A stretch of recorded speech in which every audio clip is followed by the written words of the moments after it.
What is up, ladies and gentlemen? I am so excited you are here. We're gonna learn together. This is the Tarver Academy Summer Professional Development.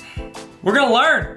Learning's happening. It's going down today. We're about to get started. My name is Tyler. I run Tarver Academy. It's an online resource for teachers and students and educators, and it's a great community where people just get involved and learn and get better. And I throw resources to you guys, throw ideas around. It's just a lot of fun. Just a whole lot of fun, Tarver Academy. So if you need anything, I'm here. TarverAcademy.com has a ton of resources and things that you can go to check out. A little bit about me, just so you know, you don't think I'm just like, hey, here's a random YouTuber talking about, videos or whatever. My name's Tyler. I started out teaching high school math, and then I moved into a tech director / facilitator role. Then I was a principal of a school 6th through 12th grade. 6th through 12th grade. Fun ages. That's good stuff, okay? Good stuff. Never any drama, 6th through 12th grade. No drama. And our school had waivers from the state, so we did a lot of online, we did a lot of blended, we did a lot of in-person learning, all the above. So we get to learn a lot, make some mistakes, do some stuff right, and try to learn from everything we did. Then after that, I went to central office, and I was director of curriculum instruction, and now I'm the dean of NLC College. And I'm so excited to be here, learning and growing with you guys. I'm also giving a little bit of time for people to jump in, get started, and we're about to go through some of the housekeeping stuff. We're gonna do a little check-in right now at the beginning, and then at the end of this video, at the end of this training, we're going to have a chance for you to get a certificate showing that you actually showed up and you did the learning, okay? I think that this training and the other trainings that you are gonna get the chance to be a part of this summer are gonna help you grow as an educator. And if you grow as an educator, all it does is help the students and the community that you live in. And so let's try our best to learn something, take something away from this that we can put in our repertoire and get better with. Okay, so the first thing I need you guys to do is I need us to check in, okay? And this check-in, what it does is it timestamps when you are here so that you might not need this later, but if your administrator or whoever comes back and they're like, how do I know you didn't just click to the end?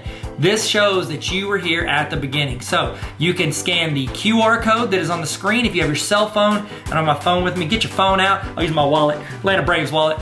Film that, you just hold your phone over that QR code that you see on the screen. You'll see something pop up at the top.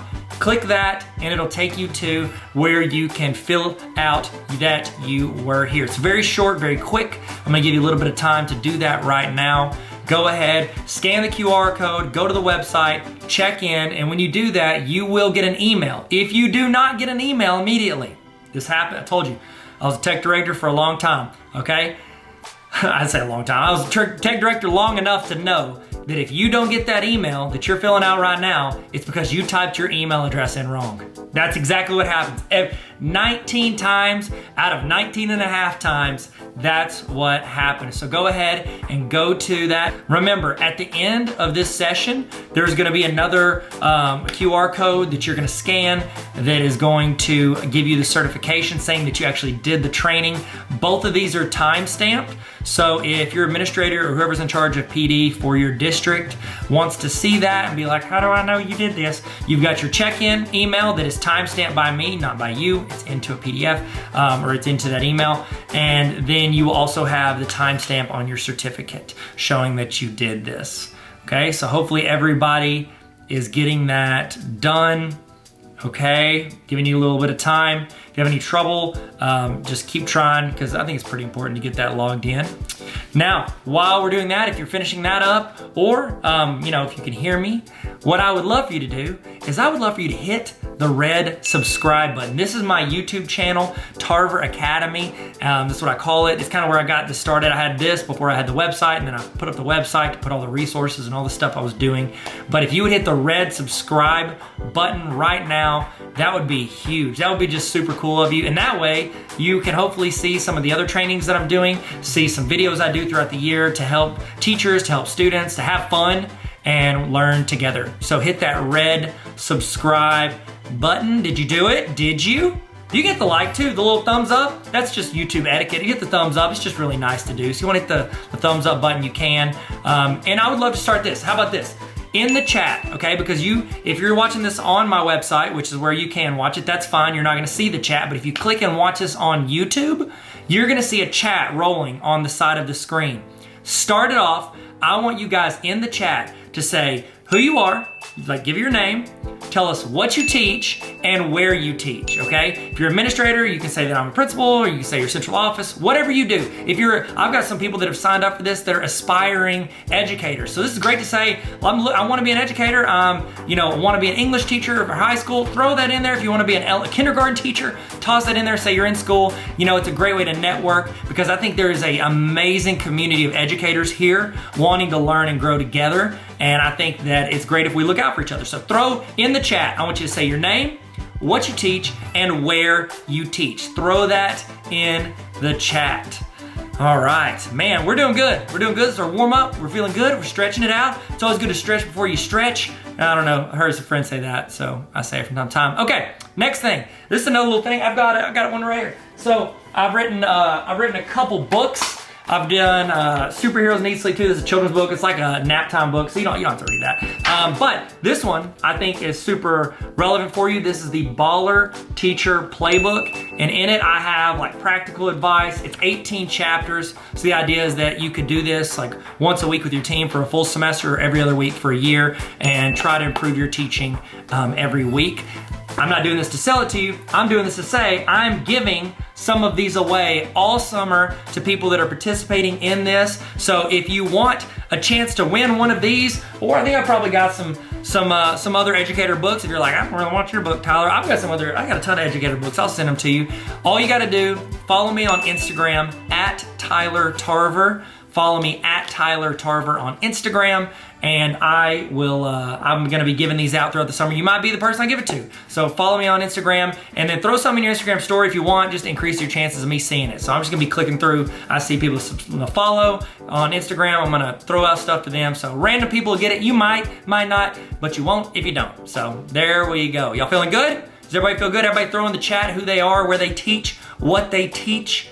Okay, so to explain also what this is, you are watching, this is a live broadcast. So this is going as a YouTube premiere or a full-on live video. So one of the two. Either way, that chat is happening live. Everybody that jumps into this video at any point is gonna be watching it at the same time as you. So it's great to get in the chat and talk, discuss, ask questions, give input. If we ask a question in the video, you can type it in your notes, but you can also type it in the chat. You can copy paste from the chat. It's a great way for you to be a part of this live broadcast, okay? So if you have a Google Notes, if you have a notes document, if you wanna take notes by hand, I've got a template for notes if you want. It sent it to you whenever you filled out your email. It should have been on that page whenever you did your check-in at the beginning. If not, it's on like every PD page. I have my website, tarveracademy.com. Click on PD and you get a free notes template, or you can take notes in your own doc. However you want to do it, take notes,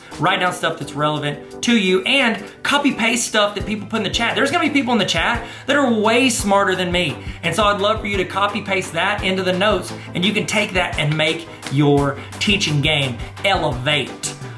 So next thing, while we're getting logged in, people are still jumping in here. They're still jumping in the video, giving you a few minutes to do that. We're also, if you want to watch these videos, because after this ends, it's going to be gone off of here. However, I'm going to be putting all of these trainings, all like 30 something trainings.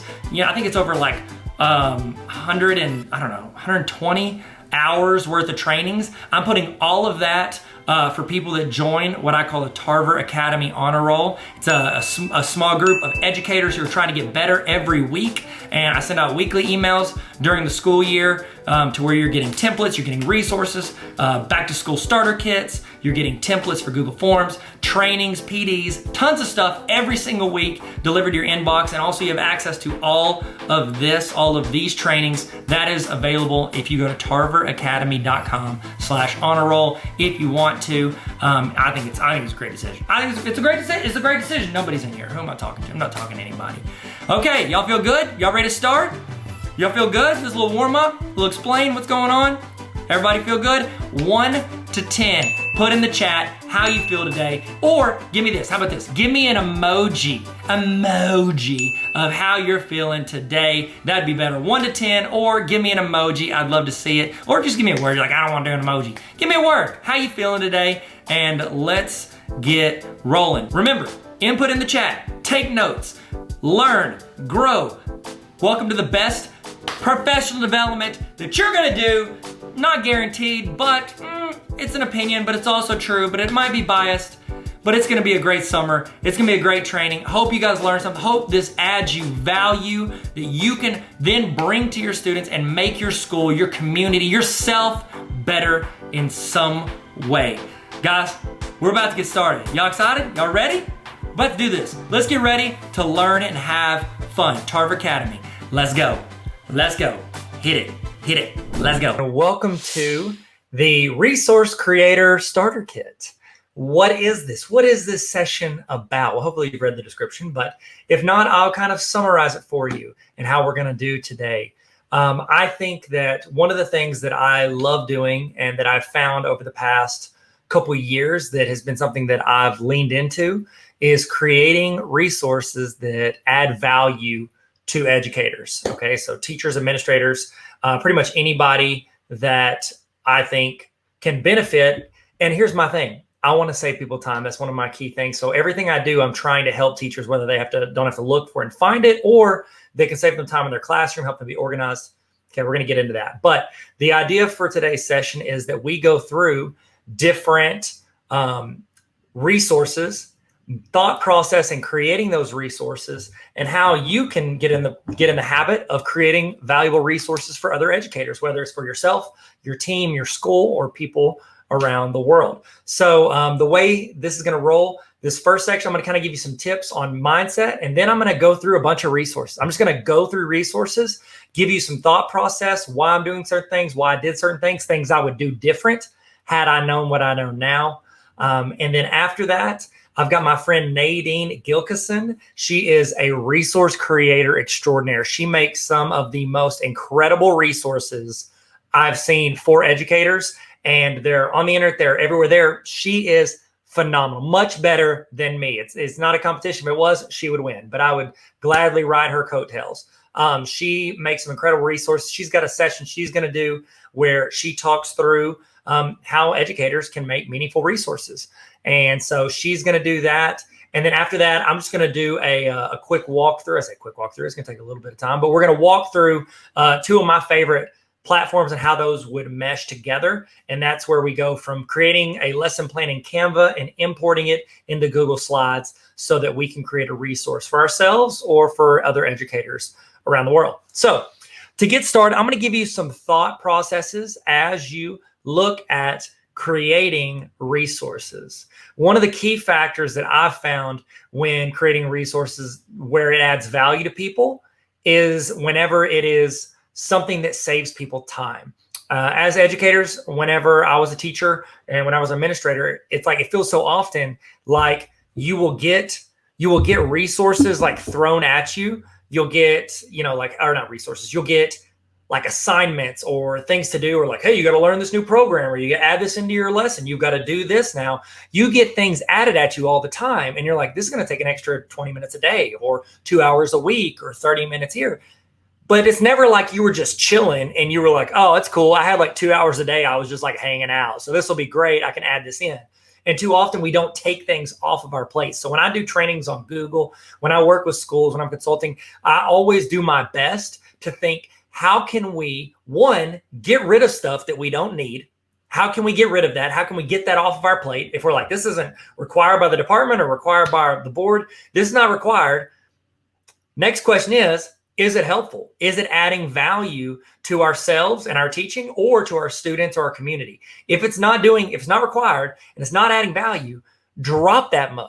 Now, if it is required, like you have to do it because it's your job, or if it is helpful for students, how can we make that more efficient? And so whenever I'm trying to come up with resources to create, whenever I'm like, hey, I want to make this template or this digital interactive notebook or this online journal, whatever it is I'm trying to create, I try to think to myself, what is something that I wish I had had when I was in the classroom or when I was an administrator or when I was a student? What's something I wish I would have had that would help me be more efficient or more organized or just save me time and money whenever I'm doing this? So whenever I'm creating resources, the first thing I think is, okay, what is something I would like to have? That's my first thing. Like, what is something I would have liked to have in the classroom? And I'm going to talk through some of that when we go through some of these. But the bell ringer one, that was a big one for me. I was using like these old ACT Aspire like released items, and I'm rolling in and I'm just like, okay, next question. I write it on the board. I would rather have somebody like explaining to them on video how to do the problem as they worked it with them. That is teaching built in while I do all my admin stuff. So me creating that resource came out of the fact that like, this is something I wish I had when I was teaching. And so I try to think through that process. How could it save me time or say like enhance the learning? And I feel like that resource is a perfect model of something that did both. It saved me that time at the beginning so I could take roles, send emails, follow up with students that missed school. And then also it did the thing of actually like teaching them lessons while we're teaching the class. So that was the thought process. How can you be more efficient and how can you expand the learning in your classroom? Another thing that you can do is whenever you're making these resources, whenever I make a resource, if I'm like kind of run out of ideas, I'm like, I don't know what to make. One, I'll ask people on like TikTok or YouTube or Instagram, I'll be like, hey, what resource do you guys need? So like whenever it was like last summer, I made a couple of resources and I put a TikTok out there and I was like, hey, I want to make some more resources. What do you guys need? And a bunch of people said digital interactive notebooks. And I'm thinking to myself like, okay, I know what all three of those words mean individually, but I'm not sure what they mean all together. So I did a little bit of research. I Googled some stuff, found some things. I was like, okay, I've got an idea of a something I could build off of this, something I could create out of this, like in this world. And that's what I created. And I've really enjoyed making those templates for journals and interactive notebooks. And it's like essentially like a packet, a digital packet. And honestly, I had not put respect on the name of Google Slides like I should have. I thought Google Slides, like, oh, okay, it's just like a watered down PowerPoint that you can access anywhere. Oh, how wrong I was, because Google Slides is actually like one of the top 3 GOAT tools. Like if you got like, if we're talking GOATs, we're talking like Jordan, LeBron, and Kareem. That's got to be Google Forms. It's got to be Google Slides, and it's got to be Google Classroom. Like those 3 are the GOATs when it comes to, Google Workspace for Education programs. Okay, so forgot what I was saying out of that. Why did I bring that up? The digital interactive notebooks and using Google Slides. So like that program I learned just by asking, crowdsourcing, like, what do you guys need? I'll start making that resource for you. And here's another one, and I don't know if like I'm allowed to say this, but honestly, I'll just roll over to Teachers Pay Teachers and I'll look and see what's popular. Because usually if something's trending or something's doing well, it means the teachers need it. And I'm sitting here thinking like, okay, well, I could go in and I could find this resource and, teachers could pay $2 or $10 or $20 for it. Or I could spend, 1 or 2 or 6 or 12 hours, or in the case of Rock the Quote, like, 80 or 90 hours. I could go in and spend that time creating that resource and then giving it to teachers for free. Okay. And so now I'm not saying that whenever you create resources, you have to offer it for free. Absolutely not saying that. Like, I don't look down on anybody that sticks something on Teachers Pay Teachers. Like, I have a few resources of mine. Like, I've got a library of resources I'm going to show you and walk through. But a few of those resources are on Teachers Pay Teachers. They get it for free on my website, or they can pay on Teachers Pay Teachers. Now, I stuck them up there, and I honestly, I want to put like all of mine up there, but it's just time consuming. And I'm like, okay, I'm trying to create the next resource when I should put it up there. But here's the deal. If you're like doing this and you're like, you know what, I made this resource or I built this lesson plan. I know facilitators that have worked with me that built this incredible lesson plan. And they were like, hey, can I put this on TPT and make some money on the side? I was like, absolutely, you can. Like, as long as it doesn't break the policies for your school and those overlap and your administrator is okay with it, then I say go for it. And I encourage my teachers. I'm like, yes, if you're going to go out of your way, because here's the deal. If they go out and they make a great, curriculum map for, 3rd grade or whatever it is, why would I not want to add that value to other educators around the world? And if it can help get my teachers side money for what they're already creating, why would I not encourage that? That was my perspective as an administrator. Not everybody's on board with that. I get there's reasons, blah, blah, blah. I don't think they're good reasons, but then again, I'm not their boss, so I can't tell them what to do. I'm not their boss yet. I'm just kidding. Not their boss. So whenever you're creating, obviously check if it's something you're doing on your work time, make sure that your administrator or your boss is okay with it. However, whenever you're creating these things, don't feel bad if you're putting it up for money. Your time is worth money. Okay. And so so I'm just going to tell you I'm going to tell you my personal journey with this, my thought process. And you honestly, you decide and pick what you're wanting to do. You're here for a reason. You're here because you either want to create resources for yourself, your team, or you want to create resources to put out there for free or to put out there to make side money, which is super helpful to go on vacations or buy things for Christmas. Like, how many of us as educators do side jobs? I shot over 80 weddings outside of working in education because we needed the side money because my wife wanted to stay home with our kids. So it's we all have our own reasons for doing this. I tutored after school back before the No Child Left Behind money ran out, and did that after school. And then I did that 4 days a week from 4 p.m. to 8 p.m. after I got done teaching. You do that stuff. Why not be able to make money with the stuff you're spending your time creating? And so anybody that looks down on that, you just gotta honestly just ignore the haters. Is that something? Do we still say that? Haters. I'm sorry. That's my best Kanye impression. Haters. He doesn't talk like that. I don't know why I said he does. But here's the deal. You just do what you feel comfortable with and you put it out there. And here's the deal. The market's going to decide. If you make something and you charge a certain amount of money for it and nobody buys it, either one, nobody knows it exists, or two, it's overpriced. My personal journey with this is whenever I started creating YouTube videos back in 2007 or 8, and I'm putting up full geometry lessons, math stuff. When I became a principal, I would put out on video or on Twitter, I'd be like, hey, if you're a student and you want help with math, hit me up, screenshot the picture or take a picture with your phone, put it on Twitter, which is a public forum. So they're not sending me pictures behind the scenes. That'd be weird. And so they're putting it out there in a public forum. They're sending me the problem. I uploaded it into Explain Everything. It was an app on my iPad. I would upload after work was over and I'm done for the day. I had a long drive home. It was an hour and 10 minutes where we lived from where I worked. And so I would import into Explain Everything their question. I would hit record. I would work the problem. And then I would export it. And while I'm driving home, I would have it rendering and uploading into YouTube. And I'm putting those resources out for students. Well, a few years later, fast forward a little bit, and I started putting out resources for teachers. And here's the deal. Personally, I always felt bad charging money for any of that stuff. So I'm like, hey, I just want to help educators. I want to help teachers. A couple of them I was doing in the course of my job, I'm making this for my teachers or I'm making this for my school or whoever. And other times it was stuff that I created for them. And then a couple years later, I'm like, hey, this might help other people. So I make a generic version and I put it out there. I did that with my curriculum app, which hopefully I'll show you in a second if I ever stop talking. And so whenever you are making these, or whenever I was making those resources, I'm putting them out for free. Now, currently I still put all of my resources out for free. Now, I heard somebody talk about this on TikTok the other day, and they were charging $1.50 for something that was a super awesome resource. And they were like, you know what? I learned because I think she had a graphic design degree, and she learned in school, my time is valuable to me. That's worth money to me. And so it's I'm sitting here thinking I've got these resources and I want to provide them to teachers.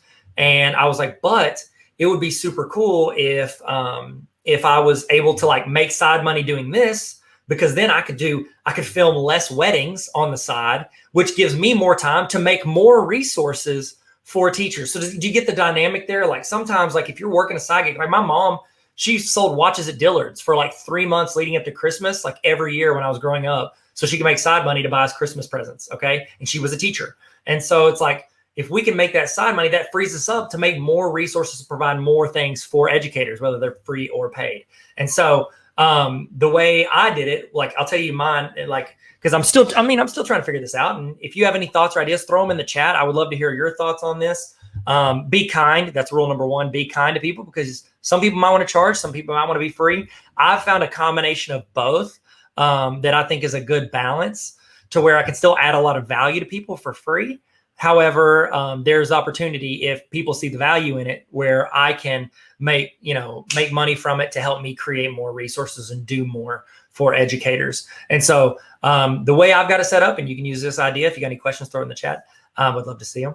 And so what I did was, and I'll show you my website. So let me pop the link up real quick, and I'm going to walk you through, and then we're actually going to do a walkthrough of the resources. Okay. So I'm going to put this on the screen so you can see what that looks like. tarveracademy.com/resources. Okay. So you go here, it's a website, and I'll show you all the stuff that's free. And then I'll show you my thought process on what I like have is like, they call it like a paywall, like you pay the pay to play paywall, whatever they call it. This is where like you step in and you're like, okay, cool. I'm willing to pay money to learn that skill set. So let me show you. So here we go. So this is tarveracademy.com/resources. So right here, this is my Google Teacher cheat sheet, Google Student cheat sheet, and Remote Learning cheat sheet for parents.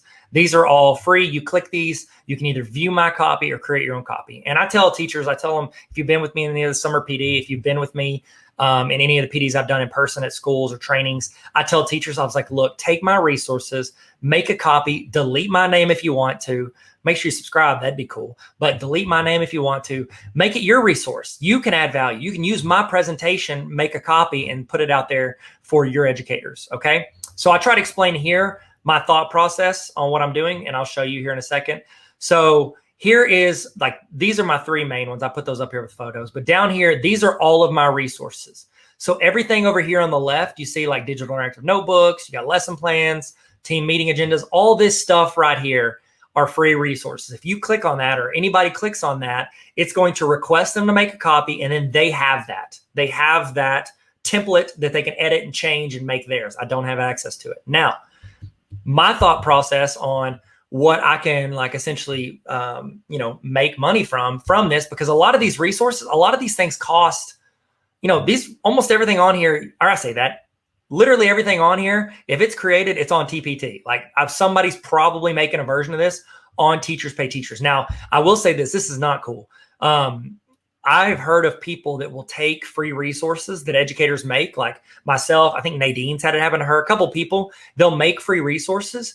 Other people will go in, make a copy, delete that person's name off of it, and sell it. That, honestly, that's not cool. Okay. That's borderline like theft, right? Because it's like their intellectual property. Now, granted, you can take an idea. I think I'm not the like expert on copyright, but you can take an idea and you can go in and you can like create your own version of that, and you can take your own version of that, and then you can like build a resource similar. I think that's okay because you're creating the resource. But if you make a copy and then you just like change the name, that's tu es muy no bueno, in my opinion. But again, I'm not the police. But I always tell people, make a copy and you can take my name off and use it for your school or for people or when you're presenting. So here we go. So these are all like resources that I've created that are completely free to educators. Okay. They're completely free to educators to make a copy and use. Now, where my thought process was like, what value can I add outside of this so that people would actually pay money and do? And so one of the things, I've got two. Okay. So I started out doing a Patreon. Does anybody in the chat, have you ever heard of Patreon? And then if you have heard of Patreon, are there any Patreons that you actually pay money to? So I'll show you two Patreons. So the first one, I'll show you my friend Retro Rick, and then I'll show you mine. So Patreon Retro Rick. Okay. So my friend Rick Hutchinson, he has a YouTube channel called Retro Rick. It's where he takes like 80s and 90s like retro gaming stuff, and he goes in and he like makes videos and puts them on YouTube. Well, he was like, this is great, and I'm spending a ton of extra time in my spare time creating this stuff. How can I make money out of this so that it helps my family? My wife started staying home. We just had another kid. And what he did was he is creating 80s and 90s nostalgia videos. Now, his videos are free to watch on YouTube. Now, what he does is he essentially, if you want to join his club or his membership, it's almost like a country club, if you will. If you want to join his membership, you would go in and pay $3 a month. And with that, you get like 20% off anything that he sells in his Instagram store. You get to help choose the topics of videos. You get like certain materials for buying and reselling to work on your side hustle. So like he's got a spreadsheet of popular like DVDs and video games where people that are going to like Goodwill or yard sales can buy them and flip them and make some money. And then on there, he'll have like all these videos. So like here's his trailer video. And then these are all things that you can unlock by joining. And $3 a month is not bad if this is something you're into. Now, granted, we're all educators. So, and I don't know of a ton of educators that are a ton of educators that are doing this. If they are, cool, great, more power to them. Throw in the chat if you know any educators that are doing Patreons. I've got one. I'm not saying you should go do it, but I'll show you if you want to take a look at it. It's patreon.com/Tyler Tarver. And my thought process from this was all of these resources are free to use for your classroom. What I've also created and spent time doing outside of actually making them, I went in and made walkthroughs on how to use them. Okay. So it's like on TikTok, if I go and I'm like, hey, you want these digital interactive notebooks? You can do this, this, and this, blah, blah, blah. It's like a minute or less. It's pretty quick. It's pretty rapid fire when it comes to explaining that resource. Well, this walkthrough is either a walkthrough of how to use it. Like, hey, I would take this. I would go into Google Classroom. I would do this. I would do this. It's like a step-by-step walkthrough for teachers on how to implement this into their classroom. Now, not every teacher needs that, so they could just make a copy for free. And then if they wanted those resources, they could do it. Now, also, I've started creating walkthroughs of how to create some of these resources. So I told you, like, I've got a session, then Nadine's got a session. And at the end, I'm going to do a full walkthrough on creating a resource starting in Canva and then getting it into Google Slides. That video is a resource that usually costs money that somebody can watch either on my Patreon or what I call on my honor roll. Okay. So this is, think through to yourself, how would I create this? What service could I offer where people would pay money for me to create these resources? Or again, if you're going to do free, that's fine. But I'm walking through for people that would want to make money. So you can list them individually on Teachers Pay Teachers. And if somebody finds it, they can buy it and you can make money from it. Now, here's the thing, the issue I always have, not an issue, but a thought process from one entrepreneur to another. Whenever you rely on a website like Teachers Pay Teachers or YouTube or TikTok or anything like that, when you're relying on these other places and essentially relying on the algorithm or that company, one, they're going to take a chunk of that money, which is fine. That's understand they're providing a service or a framework or whatever. But the big thing is you don't control their algorithm. So you might have a resource on Teachers Pay Teachers that pops off one month and you get like a ton of attention and you get it downloaded, it's downloaded 10,000 times in 1 month. And you're like, oh my goodness, yes. And then you're like, okay, cool, we can plan on this. Within the next month, it might not pop to the top or might not be as relevant in TPT. Teachers Pay Teachers might not push it. And then you drops and you sell 3 of them. You don't control them. So whenever you're creating something like this, where it's a membership, either through, Patreon or Squarespace or whatever you're creating your membership through, you get to control that. Like if that audience finds you and you push them there, then you have them as long as they see what you're offering is valuable and worth the value they're putting into it. So this one, so I've got 2 levels for this. And this, again, this is not a pitch for you to hit up my Patreon, okay? I'm showing you this so that you can think through what value can I add for people as I create resources if you do want to make money out of it. So for $3 a month, that means they get access to this directory I made. It's like this big spreadsheet of all of these tutorials and resources where people can use it in a spreadsheet. They get access to all the virtual summer PD, which is what you're watching right now. They get resources and templates for their classroom. PD, like pretty much anything I create, whether I'm doing it in person or recording on here, I'll put on here for them to watch. Now, for $7, that's the Google Training Track. They get actually more in-depth videos where we go through, like 1 month, we learned a bunch of stuff in depth on Google Slides. 1 month, we went in on Google Forms. It's like we're really leaning into, like, I want to learn how to create these resources. I want to learn how to use this platform. So it's like an in-depth training that I do weekly for them. Okay. So that's the idea. So if you're taking notes, if you're thinking through, like, what is something I can offer to people, either free or paid or a combination of both, think through what is the value of that to someone else to where they would click and purchase.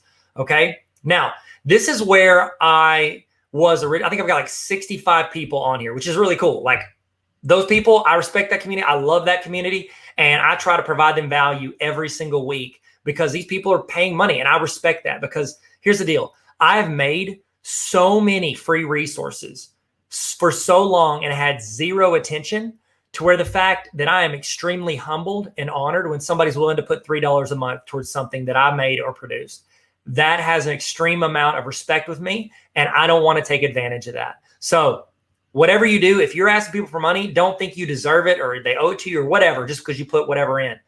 Respect that people have chosen to put a portion of their finances your way because of something you're offering, okay? And I think that's honestly, that's just a personal attitude I have. I'm grateful and humble about it. And I think that most of us should have that. And I think that honestly, as educators, I think most of us are. If you're willing to put time and effort into creating free or paid resources for people, you have the heart of like, hey, I want to help people. But also you value your time, okay? So that's one way you can try to make money out of it. You can go to Teachers Pay Teachers and upload them as individual downloads that people pay for, or you can do Patreon. Now, I'm going to show you the other one that I utilize. So here is, my website provider, if you've heard of Squarespace, I think they sponsor the New York Knicks.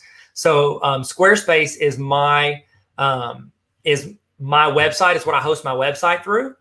They have a feature built in where you can actually like sell things through your website. So I pay like an extra amount a year to the website to where I can have stuff like this. So if you signed up for the premium trainings, if you're in premium training right now, you get access to all that. You bought it through here. Now I'm offering a third of all these trainings for free throughout the summer. So I'm still providing free value to people if they're willing to work their schedule around it.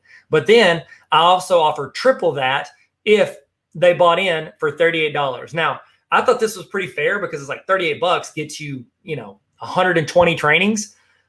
I mean, think of how much you pay if you went to a PD. It feels like that was pretty fair. And that's Tyler's opinion, but who cares what Tyler thinks? It matters if people are willing to pay for it. So it allows me to sell things from mine. So essentially, I can create a Teachers Pay Teachers on my website. As you can tell, I've only got 2 out of my like 50 resources on here because I just stick them out for free and then I move on to the next thing. I need to put them on here because, and here's the deal, somebody could pay for this or they can go download it for free. What they get if they pay for it is they get the video walkthrough. So it's like, I don't want to subscribe monthly to your Patreon or your honor roll. I'm going to go in and do this. Okay. So you're going to go in and you can create these to where people can look at it and say, oh, that's worth, that digital baller lesson plan, weekly lesson plan is worth $2 to me. I'll purchase that for $2. Okay. So that's one. Here's the one that I've been leaning into. And so if you've been to any of my PDs, I made like one of the breaks is a commercial for this. I think I'd have to, hold on, let me switch out and share a different screen. So I'm going to swap that. Hey, what's up, guys? I'm a lot larger than real life. Okay. That's larger than real life. That's not, I was trying to think of the Backstreet Boys song in the chat. What is the greatest Backstreet Boys song ever made? There actually is a correct answer here. So tell me what it is. Okay. So I'm about to show you the other one, and then we're going to go through and do kind of a rapid fire on all the resources because I feel like I've covered a lot of like what you can do with the resources you're creating. Then I want to talk through actually doing those resources. So let me do this. Let me share my screen. Let me actually remove this screen. Remove, stop that. All right, share screen. Okay, so this is the one I've kind of leaned into, and this is the one, if you've seen this, there's been a commercial, like, let's say commercial. It's like me talking about this and seeing if it would correlate with what value you want. And so if you're serious about creating resources, if you're serious about like, hey, I have a service or training, a resource, something to offer people, and I think it's valuable enough for people to pay for, I highly recommend you get a Square, and I don't work for Squarespace. They're not paying me. I know they sponsor a lot of people who want to sponsor me Squarespace. I accept, but I'm not on there. I highly recommend you start a Squarespace website of what you have. And then I recommend that you create some sort of membership on there. And so what I've got is, this is kind of like my honor roll. Pretty much this is all access to every training, every walkthrough, everything that I've created goes into this honor roll. And I'll click the link if you're interested, if you want to. No big deal. Follow your heart, whatever. You do whatever. I'm not, again, this is not just like, oh, it's just one big ad for his honor roll. No, it's not. I'm walking you through what you could create so you can think of ideas. Okay, so chill. All right. So I'm kidding. I came in very aggressive. I'm not being aggressive, I promise. I think you're great. I see in the chat, the correct answer for the best Backstreet Boys song ever made is Everybody. And that's absolutely great. Everybody, yeah. A lot of people might not believe this, but I've never had professional training when it comes to singing. I know you have the voice of an angel and people are like, what? You trained for years? Absolutely not. It's natural. Okay. So if you go to tarveracademy.com/honor roll, this is my membership. So what I did was I set it up to where it's like a yearly membership for people. And here's what that looks like. Okay. Again, guy that creates 99% of what I create is free, completely free to people. For that 1% though, that want to go on and learn and have access to stuff, I put in this honor roll. And whenever I'm sitting here thinking like, what could I do, or how could I want to offer it for free, but then how would I create these resources and do something to where I can not have to film, 30 weddings a year?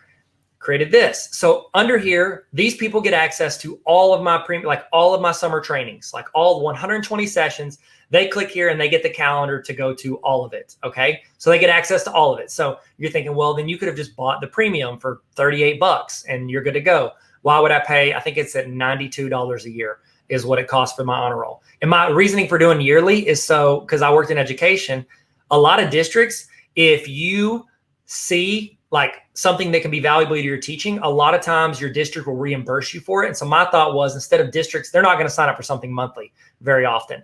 Now I have had a few buildings and districts sign up to get this for their whole building. And that's just something I work out with them. And then I give them access to it all year for their whole building. But the idea is that one teacher could come in, they pay $92 and they get access to all of my summer trainings. Not only when they roll live, like you're watching this possibly, or maybe you are watching pre-recorded and you're on the honor roll. What's up, player? How you living? Then also at the end of the week, every week, I'm putting links to where people can click and watch any of my sessions on demand. So these are all rolling live. Now, if people are like, hey, I would like to go there and walk through this or maybe use it with my students or go through with my teachers or whatever, they can sign up for the honor roll and then they can watch, pause, replay. They can go back through as much as they want through the trainings that I'm doing this summer. So they get access to all of them as they roll live. They get access to them all year long. So anytime, it's like, have you ever heard of like masterclass? Like where you learn film from Martin Scorsese or learn how to shoot from Steph Curry. That's what this is. Essentially, it's like access to master classes for all these trainings for teachers. Okay. Then from September until the end of May, every week, I email out So here's an example. So I send this email. I did this for the end of the year for my honor roll. So they get weekly emails delivered to them. So it's like I go and take even more time creating this email specifically for these people that sign up for my honor roll. And so I'm going to send it out. It's going to have this on it. I'm going to make like a few fun comments. I always put a teacher education meme in here. Then I say, welcome back to the honor roll. Then I give them like either a template or a training or a resource, some sort of resource that can help them. This one I did end of year course evaluation, Google Forms, gave them that form. I explain it in a fun way. I think it's fun. Then I give them very clear instructions on how to use that for their classes. Then I always do like 5 quick tips. I call them quickity quick flippity tips. I don't know. It's dumb. I probably need to change that title. In the chat, what is a better title for this than what I just called that? Okay. So these are like 5 quick video tips. They're a minute or less. I got a mystery tip, stuff like that. Then here's one of the big ones. They get to actually choose what resources and trainings and things that I create. So it's like, that's common with a lot of creators that make stuff for free, but then they have like memberships. So if you're creating stuff for free, you're creating resources. One way you could offer a value to other people is saying like, hey, you can give suggestions and I'll put your ideas first. You get to choose what resource I make. So it's like, I could join the honor roll. I'm getting all this stuff. And then also I'm like, hey, I need a daily student reflection journal. You could go in and you could suggest that. And then I'll probably create it. And I'll put in the list and create it first before I create anything else. Roll in. And then it just says goodbye. And I say, thanks for being a part of the Tarver Academy honor roll. So they get all the stuff. Like it's like I've compiled literally everything into this. And so it's like you can offer 99% of what you do for free. I've got thousands of free videos on there. But if you want access to this other side of it or this organization, and like I've got also, that's just that one email. Sorry, I didn't finish going through this. And then what I do is I also, like what you just saw with those resources, I put those in here as well. So those are the emails I sent. And then we go mailbag so they can ask the questions from here. And then what I do is I organize all of those templates and walkthroughs. And there's the links to all those walkthroughs. So when you saw those walkthroughs over there on the free page, now they can come here and they can just click in here and watch. Start of the semester stuff, lesson planning, activities, all this stuff. And then they get access to a bunch of other resources I've created and then all these other quick tip trainings. So essentially, it's like my kind of tagline I've used recently is Netflix for teachers. So when you're creating it, if you're building this membership, we can talk all that. I think I have a session called like, what is it? What is this? Let's actually click on it and find it. So if you're rolling in and you're like, I want to see, oh, sorry, I clicked back. It's something about creating, like if you want to actually create the stuff for social media, I think is what it is. That's what it is. So, okay. So that's the idea. So think through if you're wanting, like if you're wanting to just be like, no, I'm just going to make it, put it for free. Cool. Get a website.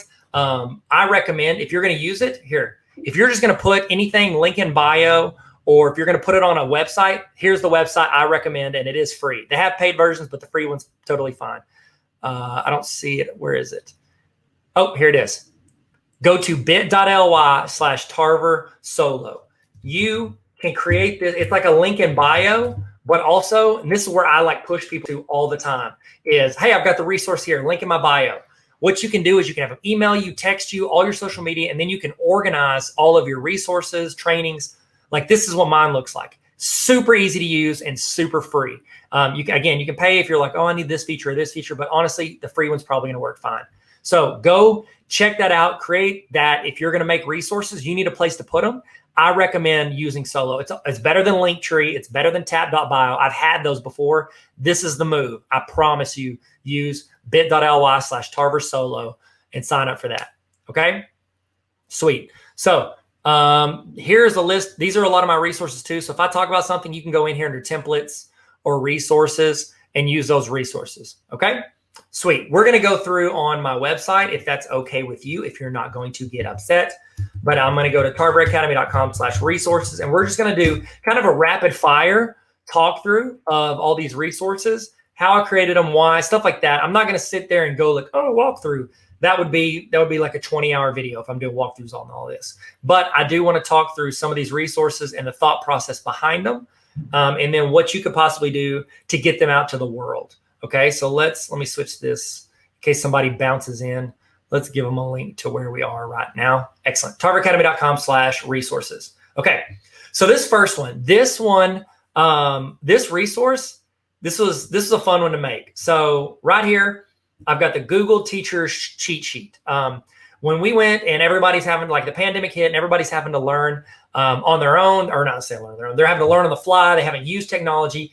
I had the chance to be like super involved with using Google and Drive and all this stuff. Not Google and Drive. Why did I say that?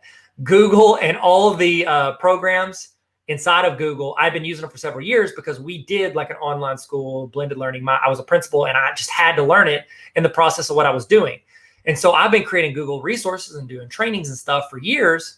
And then when that hit, I was like, oh goodness, these teachers need help with a lot of this stuff. Now, before I show you that, I want to show you, I'm going to show you what happened before that. Okay, so you ready? So if you go to bit.ly/gtarver, okay, bit.ly/gtarver, it's going to go to what I call is the Google Certified Level 1 Educator cheat sheet. Okay, so this was like the first, I've made videos for years. I've made a couple templates. This was the first like monster resource I made, like one that took me well over like 100+ hours.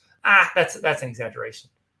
I'd say, I mean, it was like 3 hours a night, every night for 3 months. I'd say overall for literally making the videos, putting it in here, all this stuff, I mean, it took well over minimum 40 to 50 hours. I'd probably say closer to 70 or 80. I'm literally just guessing. I have no idea. In the chat, how many hours did I spend on this? You can tell me. So here's what I did.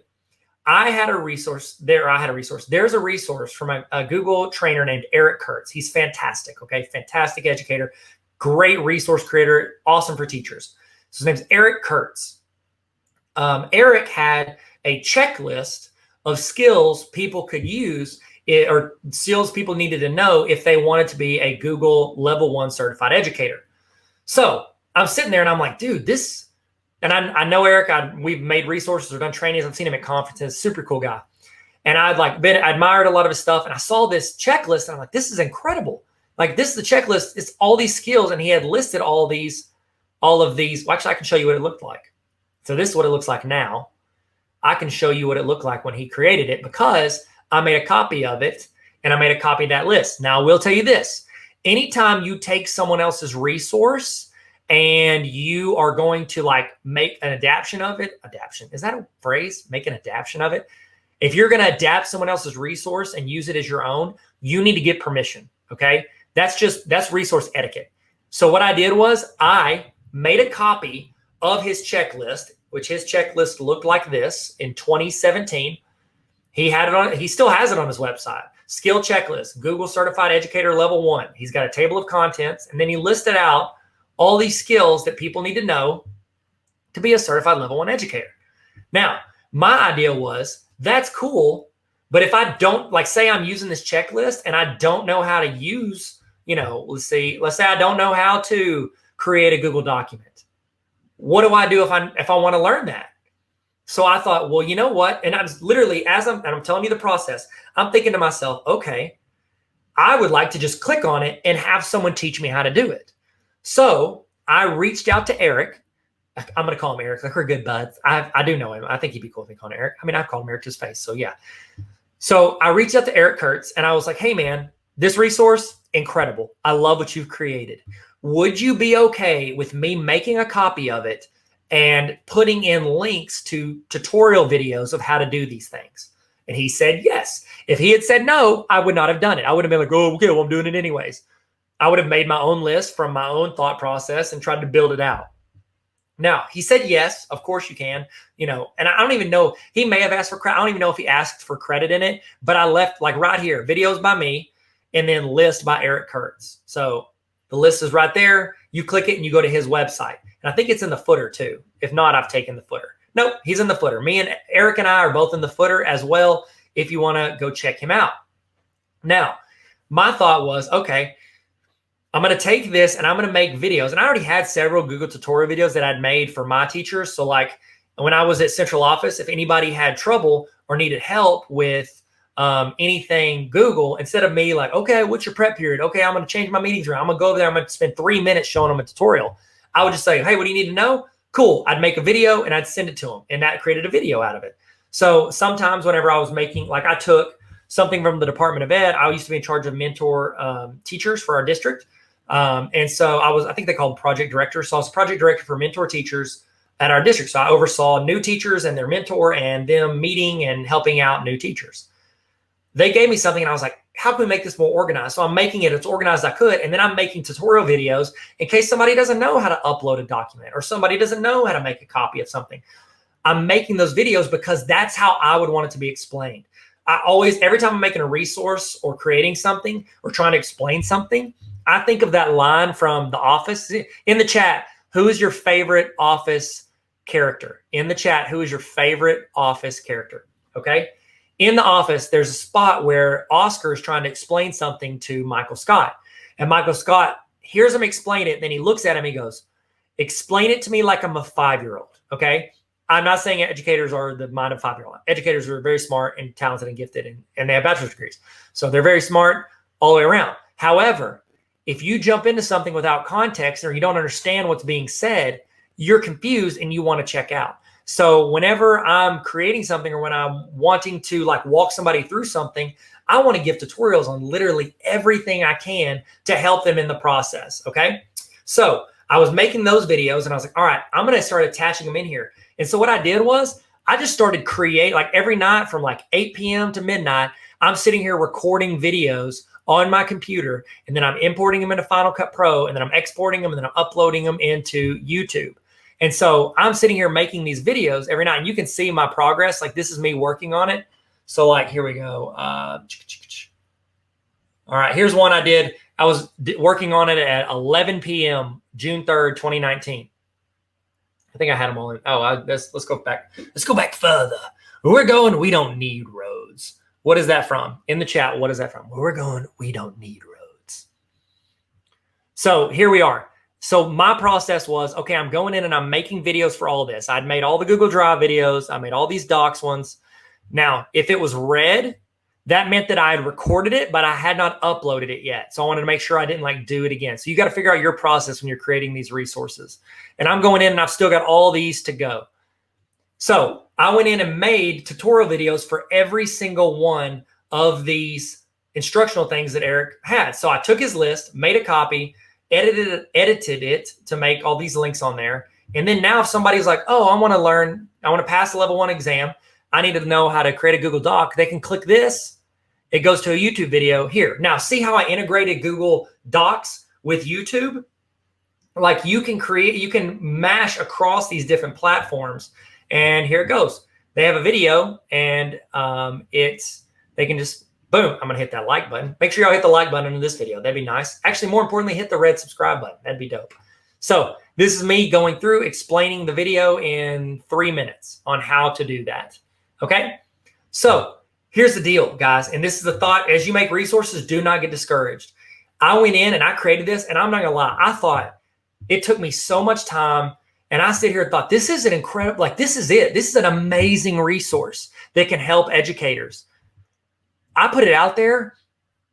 Like, I think I put it on Twitter is where I put, because there's a ton of educators on Twitter.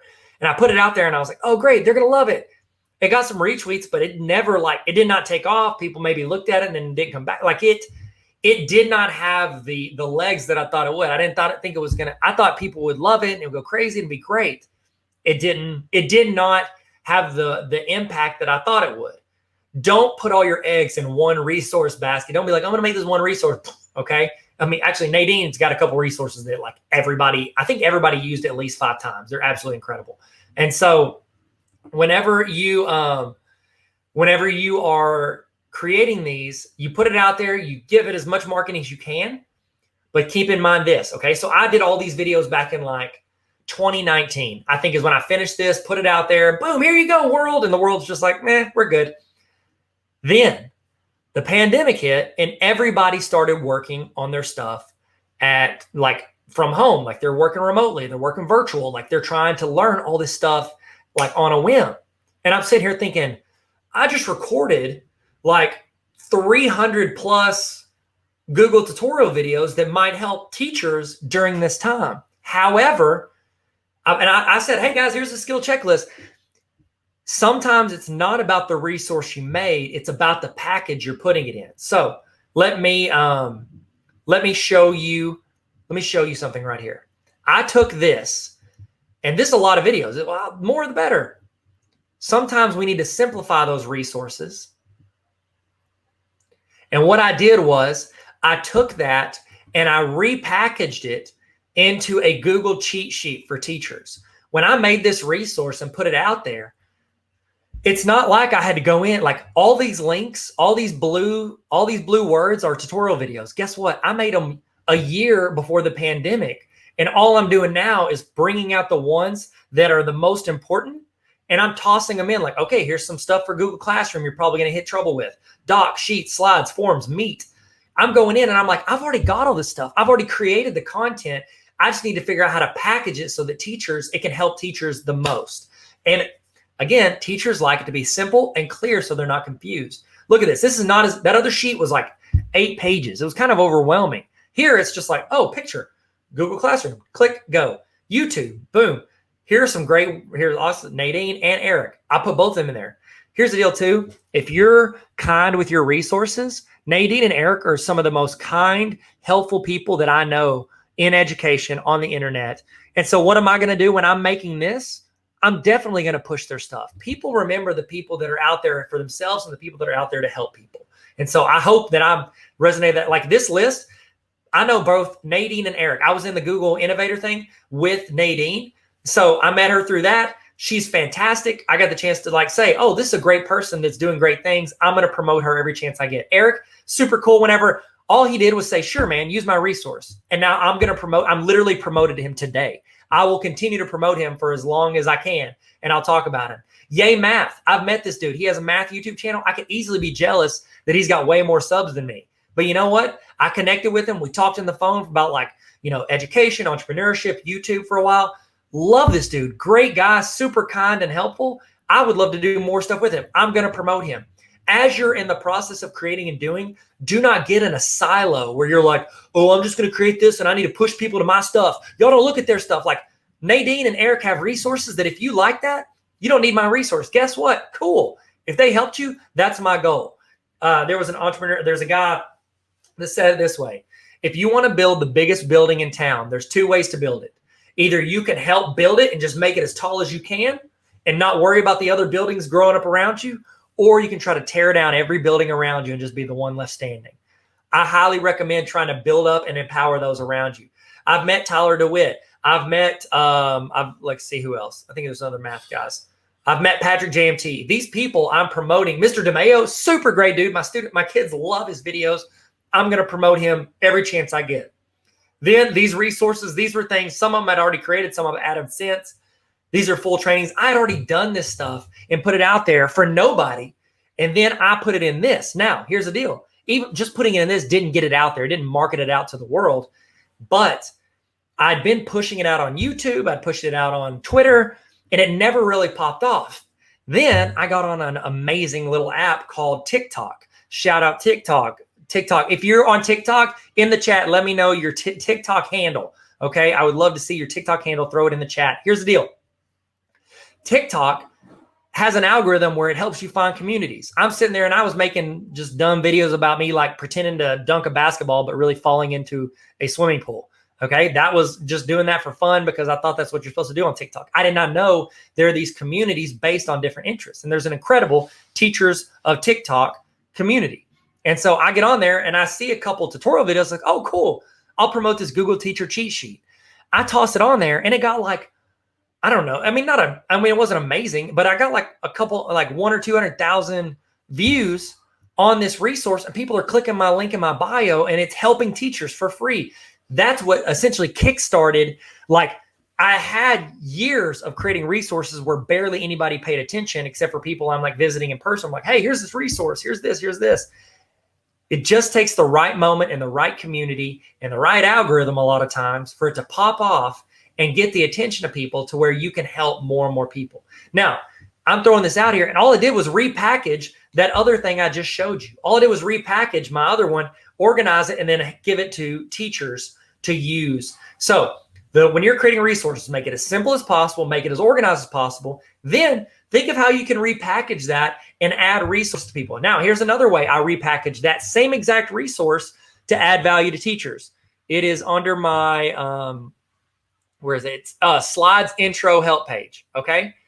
So I took those that essentially Google cheat sheet for teachers, or actually I think I took the one, I made a copy of that one and I adjusted some of the links and made it applicable for students. Boom. The first resource, building those videos, took 50 plus hours. Making the teacher cheat sheet took 3 hours, one Sunday afternoon. Took 3 or 4 hours. Making the student cheat sheet took like less than an hour. Making the parent one took like 30 minutes. So it's like, as you keep building off of your other resources, you can save a ton of time to where you can go in and make more versions of different resources. Catholic Bahamas School, what's up? It's great to see you guys. I think I get the chance to talk to you guys pretty soon.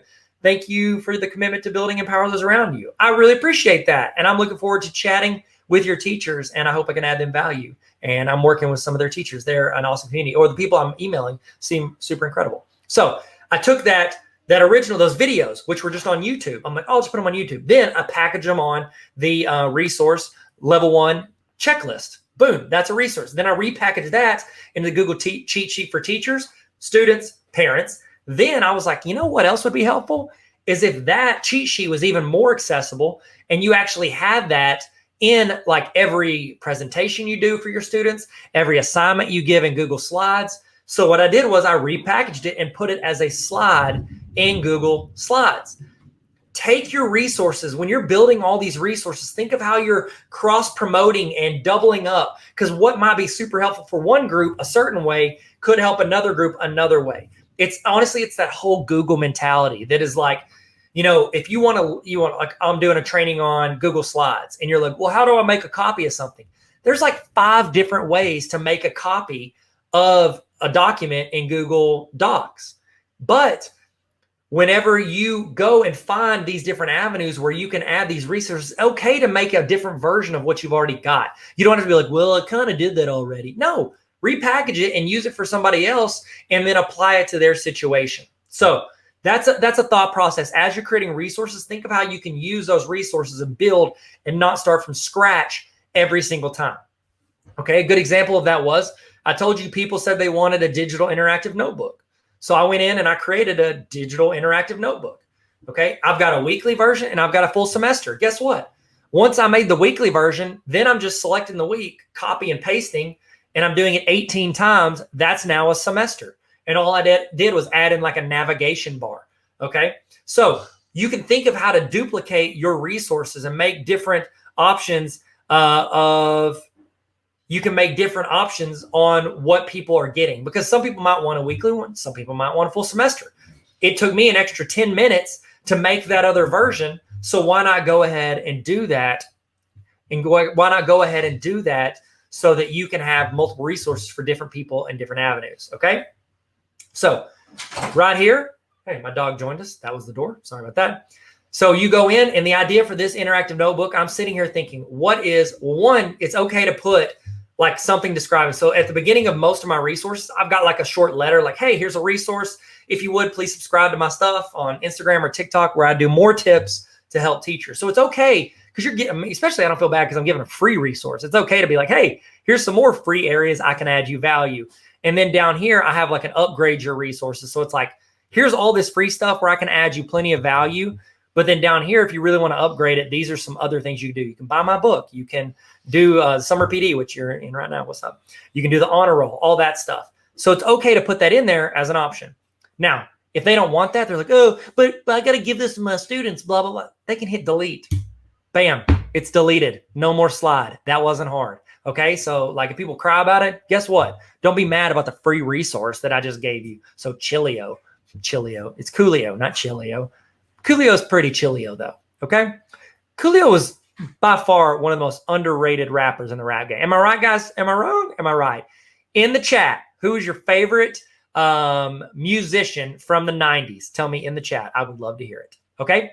So the idea with this notebook is that it's essentially an organization tool for teachers to kind of lay out the week for students and then assign it in classroom and make a copy for every single student. So as I'm creating this resource, that is my mindset. That is what I'm thinking as I'm going in and creating this resource. I'm thinking, how can I make this where a teacher can go in, edit a couple things or change a couple things or fill in a couple things, and then they can assign it for their students so that it's like the easiest way for them to do it. So a lot of my resources may be a little generic. So like the math stuff, like that's for math teachers. The rest of this stuff, I'm like, how can they apply this to multiple like subject areas or grade levels? Any grade level, I would say, I mean, even as early as kindergarten could use it, because you could give this to parents and show them how their week's going to be laid out. Then look, I made that resource earlier. Guess what? I'm going to put it in this too. Important links, Google Help videos, copy, paste, put it in here. Took me a few minutes. I've got that resource, which if you look at the the videos and took me hours to do. Now I've already got it. I'm repackaging it inside of another resource. So always think about how they can overlap. Then I made this little attendance map because we had a lot of people that were like, my students are working virtually. How can they do this? I'm thinking through, well, what would be an easy way for students to clock how they're working and when they're working and put it on there. So I put this in here. Guess what? If a teacher doesn't want it, you delete it. Now, here's the cool thing. If you're like, oh no, you deleted it. When you build these, especially in Google Slides, when you're building these resources and these templates and these master slides, actually, I think they call it Theme Builder now. When you're in Theme Builder and you're building all these slides, you're adding to your repertoire of it. So like this right here, if I click this drop down, it's going to have all of these templates from, like, a lot of these aren't in this. They're from different resources I've made that now overlap into this theme. Okay. They would go in, they could put the week number. They put the week at a glance. I wanted them to be able to say this for their students. And then they have it to where they can list out stuff. They can leave it blank for students to fill in. And also, whenever you're making these resources, think through like, okay, if I give this to a teacher and then a teacher assigns it to students, what is going to get lost in translation? And I made these boxes to where you can click them. You can click, like I've got like an invisible box over this. And then when you do something on the to-do list, you can click this and it fills in the box. I thought, you know what? There's a good chance this is not going to be translated to students from the teachers I'm giving this to. So what I did was I put instructions with a link to a video tutorial over here on the left explaining how they can fill in the checklist. So students now teachers don't have to explain it to their students. I'm bypassing that and I'm doing it to where they can just go in and be like, okay, I can read this and I know what I'm doing with this resource. And then I do Monday through Friday. And then I end the week, I tossed in a Cornell Notes and a blank notes page. Like I wasn't even planning on doing a Cornell Notes page. And I was like, you know what? let me look up what a template looks like for that, because I'd never used Cornell Notes in my life as a student or teacher. And so I went in and made that resource. This one took me, I mean, this honestly didn't take that long. I think I made this little theme in like 20 minutes. So now I've got that. I can add that to anything I want. It's in my repertoire. Big wins from the week. This is a way for the students to reflect. Now, I started with this. This was the first. This took a while, for real. I actually started with the semester one. It took a long time because I made like a navigation bar and all this stuff. Now, this took a while to make. However, then whenever I decided, you know what, I want to make another journal, guess what? I've already got the background templates. I've got the intro pages. I've got the help slides. I've got all that stuff. All I did was make a copy of that template. And then I went in and made, let's see, what's one that I made a copy of? Let's see, you could do the daily student reflection journal. I was like, that's a cool journal. What's a journal teachers could do at the beginning of any class to where they could go in and they could build a copy of this, okay? So we go in, hit make a copy. I made a copy of that other one. I rolled in, and then I went and made, I was able to make this journal just by adding different things into that. So I'm waiting on it to load up. Load up. Load up. While that's loading, in the chat. Oh, wow. Am I glitching? Are we better? Okay, I'm better. Sorry, it was loading up, so it was taking a hot minute. Now, did I have to make this slide again? No, because when I made a copy, that was already there. I think I adjusted a little bit, but not much. Boom, important links. Guess what? Already made that. Copy's in there. Made that. Copy in there. Navigation. I'd made it in the previous one for the full semester. Boom, it's in here as well. They can click and it jumps to whatever slide they want. Then I went in, made the page, and I went in and created this. And I was able to copy paste, put all this stuff in there, and I made a daily student reflection journal. Think through the process of what I've already created and how can I go in and use this resource as another like as a basis for another resource. Okay, so that's how it went from all that to this one to another one. And then this is kind of like this is my big one. So I was already making these like quote of the day bell ringers where people could just go grab a YouTube video, toss it in Google Classroom, and then just assign it for their students to create discussion and all this stuff. And I made like all these videos, took a ton of time and all this, whatever, who cares? Blah, blah, blah, Tyler. So I made all these videos. And then I thought to myself, I've already got kind of a template for the Notebook. Great movie, by the way. Have anybody ever seen The Notebook? So I've got my template for my digital interactive notebook. I've got all these bell ringers. I bet I can make another resource. So I made a quote of the day template, like a notebook for a full semester where people could have students just go into this for their bell ringers every single day. Think through how you can adapt and reuse and do all of these resources that you're creating. Think through, how can I go in? How can I take what I've already done and spend time on? And how can I package that to help either students or teachers? So it's loading up. While it's loading up, what is the next resource you want to make, either for yourself or for other educators? What is the next resource you want to make? Okay, sweet. Now, if you'll notice right here, I took this one step further. In that last video, I was like, I put the instructions over here on the side. I've got that in here as well. But then I thought, I have a teacher that wants to use this, and then they have to re-explain my mindset for creating this. So I just went in and made a video that teachers can show students, telling them exactly how to use this notebook. So here's a YouTube video that they can just hand to their students on how to do this. Again, made the copy, didn't start from scratch, used the notebook, adjusted a little bit of my navigation bar right here. See, it's clicking, loading up. Then I made like a little completion checklist right here. Then what I did was I made a little template and I went in and imported the videos that I already had on YouTube. I already had this list on my bell ringer side of my website. Then I'm just really attaching them into a notebook. This took a few hours one Sunday afternoon. Actually, it took more than a few hours. It took a little while to do this. So I'm taking all these videos I spent a lot of time on. I've taken the notebook I spent a lot of time on, overlapping them and making another resource. It's quote of the day. So I've got a different video every day where students can go in and they can do this notebook.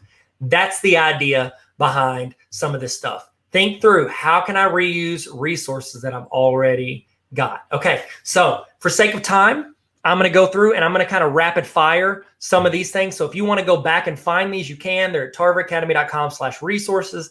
If you want to, hey, what's up? Saw somebody in the chat. How you doing? If you want the walkthroughs and stuff, have your school like reimburse you and you join the Tarver Academy Honor Roll. That's what I recommend. Okay. But it's up to you. Follow your heart. Okay. So real quick, if you want to go to tarveracademy.com/resources. We've already talked about those. Now I'm going to walk through these in case these can help you either as a starting point for what you're creating, or maybe they just help you in your class. Okay. Here's some lesson plans. I've got some basic ones, and then we're going to actually build this one, this high school lesson plan. We're building that at the end of these, like the last session after Nadine's done. I'm going to build this with you in Canva and then in Google Slides. Quote of the day, bell ringers. That's the bell ringer. And then here it is in the template built into the notebook, combination of the bell ringers and the notebook. You've got the movie. I wrote you every day for a year. In the chat, what is your favorite line from the notebook? I'd love to know. Then I made some team meeting agenda notes. That's to help you move as a team, like getting forward. Daily student reflection journal, so your students can reflect on the day, what they want to accomplish, what they're thankful for. I think that one's a super good resource. Getting to know you form. This is a Google form you can give your students either at open house or the first day of school, so you can get their parents' email addresses, their parents' names, phone numbers, and then learn a little bit about your students. Curriculum map, this is so you can plan out your year. It's in a Google Sheet. Classroom discipline form. This is how you can record discipline for your class. I actually created this while I was a principal, and all my teachers used it, and I was able to see it. And then I created something, if you're with me on the Autocrat training, how to generate an automated email from when somebody fills out a form. That's Autocrat, and I'm doing a training on that this summer. Join the honor roll if you want. Sorry, now I am pitching. Now I need, okay, I'll chill. I'm sorry. Stop pitching your honor roll. Okay, sorry. Student reported discipline. That's if you want the students to report their own discipline. That's an adaptation of something I used in my class via paper in a Google form. Positive student action form. That's where students can go in and you can, or not students go in, you go in and you record when students do stuff well in your class to praise them for positive actions. Daily student check-in. It's so students have a safe place to, one, check in for your class, whether they're virtual or in person, but also let you know if they're not feeling well that day, so you can kind of be aware without them having to say it in front of other students. Sometimes students feel more comfortable saying it in like a Google form or chat or anonymous location. Certified educator checklist. That's what we just went through. Google cheat sheet for teachers. It's at the top. Students, parents, we did that. It's at the top. Google student checklist. This is like a back to school checklist of things that you can walk through with your students so they know how to use. So like I've linked to different things, and it's just like step by step. Hey, walk through this. About our class Google slide. This is a back to school activity you can do. And here's the cool thing. This one I love. I don't do a lot of time, but when you click on it, it's something you can assign to your students, but also it's got little tutorials in the walkthrough. So if your students don't know how to do it, they can click the video, watch the video, and then go in and do the thing. And then you can get to learn your students and your class. This we talked about is the intro slides help page.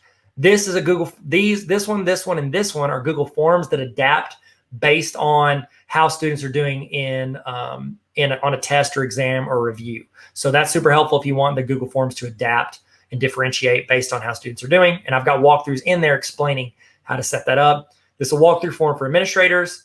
This is in a course evaluation for you and your classes, so students can tell you how they feel about the class and what you can improve. That can be hard to read, but important. Summer PD notes. If you're in the summer PD, hopefully you're using this template to make notes and take notes and use these resources. This is a classroom resource hub. This is essentially where you can build out links that help your students know how to get to different things, or parents or whoever get to different things for your class and resources. Cornell Notes, that's a Cornell Notes template. This is a walkthrough if you're creating educational video. A lot of the research studies I'm looking at, these are the ways that they recommend you lay out an educational video so you can fill it out and then record a video for your students. Math problem of the day is bell ringers, but for math. These are Washington, D.C. I did like a little vlog where I'm walking around and I do fun facts about different Washington monuments, and including the Washington Monument. This email templates where you can automate, or you can have automatic templates for discipline or truancy or zeros on assignments. These are templates for that you can import into your Google or in your Gmail. This is how to create, it's a classroom app template to create a classroom app, which we did in our Canva tutorial. And then here is the resource spreadsheet. And then this is a series I did, kind of like Bill Nye, but a lot not as good. And it's a resource to help your students be successful in the classroom and in remote learning. So there we go. that's a quick run through. That's my session. I'm going to stop talking because, man, that's a lot of Tyler to listen to. And we're going to hear someone much more lovely and talented. We're going to listen to Nadine Gilkison, and she is fantastic. And I would really appreciate if you went in and found her on social media. You need to follow her because she gives a ton of resources for teachers. And so I highly recommend you go follow her, check her out, and get some of the resources from her. She's about to show you some stuff on how to create meaningful resources. And then after she's done, we're actually going to walk through creating that lesson plan, starting with Canva and rolling into Google Slides. So thank you guys for joining us today. Hope you enjoyed today's sessions. Hope you learned something. Hope you got something out of the very least, whether you're going to create resources for free or for sale. I hope that you got an idea of what that entails and some thoughts to make more resources even better for other educators. Thank you guys so much. Y'all be good, and I'll see you here in a little bit. Hey, what's up, guys? Welcome back. Hey, it's Tyler here. I'm just going to give you a little break. So if you need to go do something, you need to go use the restroom, get a snack, get something to eat, whatever, you can go do that. I was going to chat with you about some stuff, give you some time to do that and check in, maybe say hi. If you want in the chat, let's do a little check-in. In the chat, how you feeling? Toss in your emoji of how you're feeling right now. Let's do a little emoji checkup, if you will. So while you're doing that, I do want to give, you know what? I spent a lot of time writing this book, and I genuinely think this book is going to help you in your classroom. It's gonna inspire you more than anything. It's a read with me, and one of the things that I feel like I've never been the smartest dude in the room. I've never been, the most talented, but I'll say this: I was always been pretty approachable. I think I've been approachable, and I think what this is, I've tried to be as relatable as possible. I'm talking about my experiences, things I've run into in the classroom, what I've learned as a teacher and as an administrator and as a student, what I learned. And so this is the Baller Teacher Playbook. If you're interested in checking this out, I recommend, of course I recommend, it's my book. It's not the best book on education, but I think it's good enough to help you in some way. It's got a lot of practical experience in it. I've got quotes. That's a do you boo-boo. I could have picked a better chapter. Here's one thing. I want to show you one thing that I did at the end of each chapter, because I know teachers. Okay, I put in practical application, I put in reflection, because we know reflection is important, even though we never have time to do it. But it's got spots for you to write that in, so this is something you can work on by yourself or with your team. But here's the part that I did, and this is legit just for teachers. I don't know if you can see that. I put in, at the end of each chapter, I have a section called TLDR. That's internet talk for too long, didn't read. So what that means is, let's say you've got a team meeting, okay? Because there's 18 chapters in here. That means you and your team, or you and your building, you can go through a chapter once a week. You meet on your planning period and spend 10 minutes talking about what you did, what you tried, what worked, what didn't work, stuff to help improve your class and improve your students. Every week you can do that. Have you ever done this? In the chat, be honest, you ready? Have you ever had a team meeting where you're supposed to read something and you're walking over to the meeting and you're like, oh no, I forgot to read the thing I'm supposed to read that we're gonna discuss for like 15 minutes. So you just try to chill and hopefully don't get called on or get called out for not reading it. At the end of each chapter, I have a section called TLDR where in 2 to 5 bullet points, I summarize the chapter. So you could be walking to the meeting, you could read these 3 or 4 bullet points and be able to have a conversation about the entire chapter. There's stories in here, there's practical experience, there's ways that I messed up, ways that I failed, and then ways that I feel like I succeeded, and I'm just talking through what I learned from both of those. And I would love for you to learn and grow with me. So if you want to check out that book, it's on Amazon. I'll have the link on the screen if you want to get it.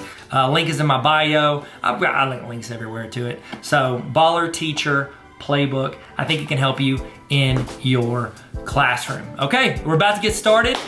Kick back into it. Hopefully you're ready to roll, ready to go. And let's jump back in. Let's jump back in like Michael Phelps, okay? Well, does that work? Does that work? I mean, he jumps into the pool. That's what I was going for. I need to know more like high diver. High divers would have been better. I'll tell you this, we're gonna stick the landing like Carrie Strug. Y'all remember her? Carrie Strug, remember the Olympics? Georgia Olympics? Atlanta Olympics? Remember that? It's okay. It's a very narrow reference. All right, let's get started. Let's kick it off. Let's jump back in. Get your notes out. Get your screens pulled up. Get your coffee ready. Get your ice water, your sweet tea. If you're from Arkansas like me, you know you like that sweet tea. And we're about to kick it off. Here we go. Let's get back in it. Let's get back in it. I'll see you guys. Hi, everybody. It's Nadine Gilkison. If you don't know me, I'm the District Technology Integration Specialist at Franklin Township Schools, and I'm offering this PD in case anyone wants to know some tips about how to design digital content. Okay? I actually have down in the description, it actually has the information so that you guys can go ahead and click on the presentation that I'm going to be in just a moment. And I'm going to get started with going through how to do things. So a little bit of background about myself. This is going on my 6th year doing the position that I'm doing right now for technology integration. And so what I do is I actually am the sole person for my district. So I cover kindergarten through 12th grade. A little bit of background about our district. We are one-to-one and bring your own device in grades 6 through 12 at our secondary levels. In the elementary, we are what I like to call cart saturated with Chromebooks. And so when we are using the Chromebooks, you know, they have different ratios that they're using them in the classrooms. More info about me. I have presented at several conferences, the Indiana Google Summit, the ICE conference in Indiana. We also have the HEC conference. I am a Google certified educator. This year, I became a Google certified innovator with part of the cohort NYC 19. And my project actually focuses on dyslexia. So a future PD that I'm going to offer is going to be called Tech Abilities for Struggling Readers. So if you guys want to find the presentation, it's in the description of this. It's going to be down at the bottom. And it's going to link to a document that says tips to design content digitally. Also, if you want to share out who you are and where you're from, you're welcome to do that as well. I'm going to try to go through the PD and then I'll have some Q&A time towards the end. So if you guys have any questions about anything, then you can. One thing that I will tell you that's going to help today, if you're able to have an additional tab open on the device that you're watching this on, if you're able to, if you want to type in slides.new, then as I'm talking about some of the things today, you could actually play around with it. But if you don't want to, if you want to do that and save that to do it on your own time, that's fine as well. But I'm going to get ready to share my screen and we're going to get started. All righty. Okay, so you guys will be on this slide where it says tips to help you design content digitally. I've purposely added in a blank slide so that I can kind of demonstrate things as I'm doing the presentation today. So when I jump right in, I'm going to go ahead and hop to slide 3 and talk about it first. So people ask me all the time about different ways to add flair to slides. So if you want to do that, one of the benefits, if you have a smartphone, there's lots of apps where you can do all kinds of awesome cool things. Snapchat, if you want to do your filters when you're recording a video. But people always ask me all the time, like, how do I get that from my phone and then get it to Google Slides? So what the process that I use to do this is that I'll either record something in Snapchat or one of the other ones that you see mentioned here, which I'll get to those in a minute. And then I typically will I'll save it to my phone. I'll save the video to my phone. And then it gives you the option that you can share out that video clip to your email or to another platform. So I typically just email it to myself. And then when I email it to myself, now I can have access to that video clip and it's easier for me to insert it into Google Slides. And if you're not familiar, whenever you tap on insert, that's where you can get access to video. Okay. One of the other options that's listed on here is called And Then I Was Like. So this is a website that allows you to do your own animated GIFs. So I'm actually doing this entire live stream with a Chromebook that I purchased. And a lot of times people will say, well, if I'm on a Chromebook and I want to create an animated GIF, how can I do that? So the site, and then I was like, is one where you can do that. So it literally just taps into the webcam that's part of your Chromebook. And then it has you count down 3 seconds, and then you can see a sample right here that I was doing to demonstrate for our teachers. Another one that I like to use is called Emoji Me, and that is actually an app for the iPhone.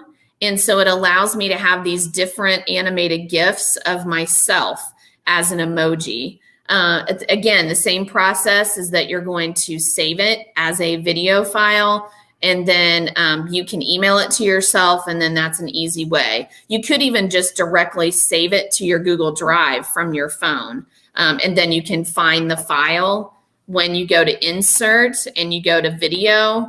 It's going to give you different options on here, and so Google Drive is one of them. So if you save the file to Google Drive, that's where you can find it.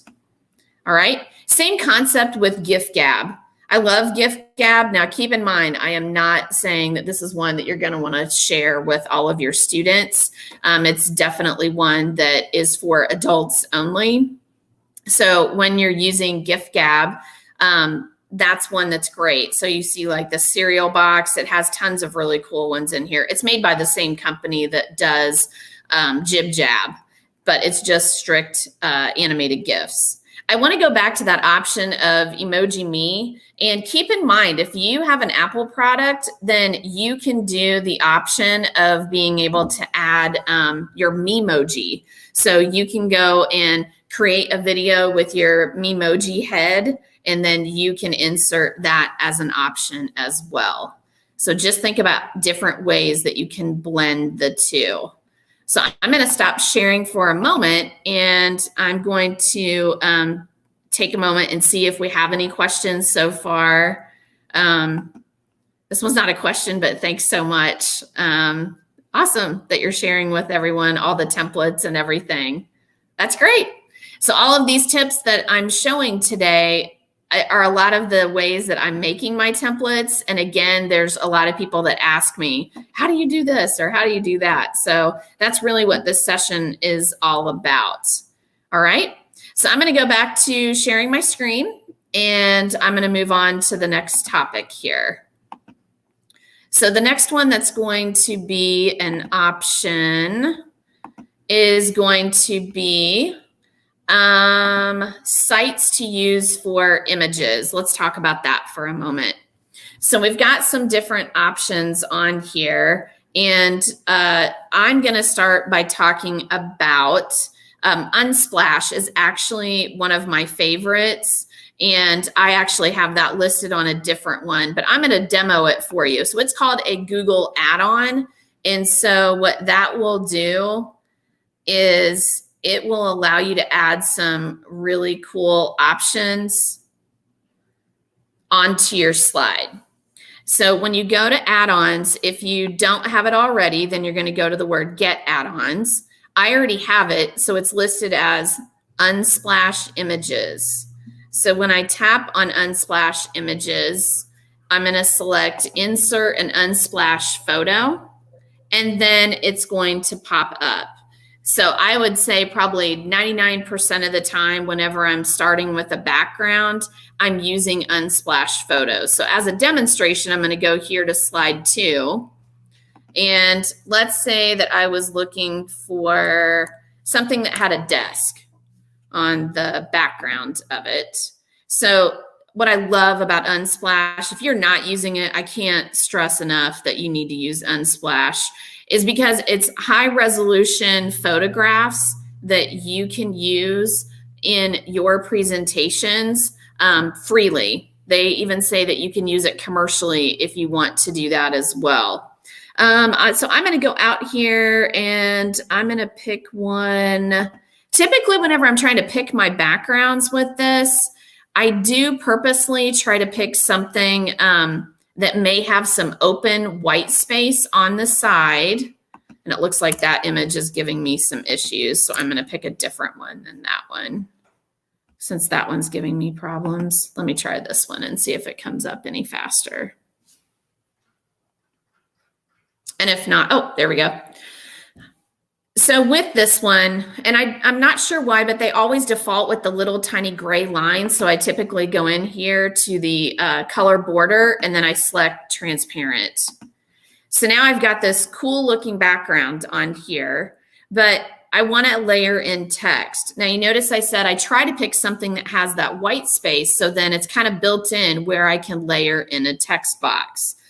But what if it doesn't have that? If it's something that's kind of busy and I want to go ahead and add a text box, when I'm done showing you some of these different image sites, we'll talk next about some different ways for you to be able to layer that in.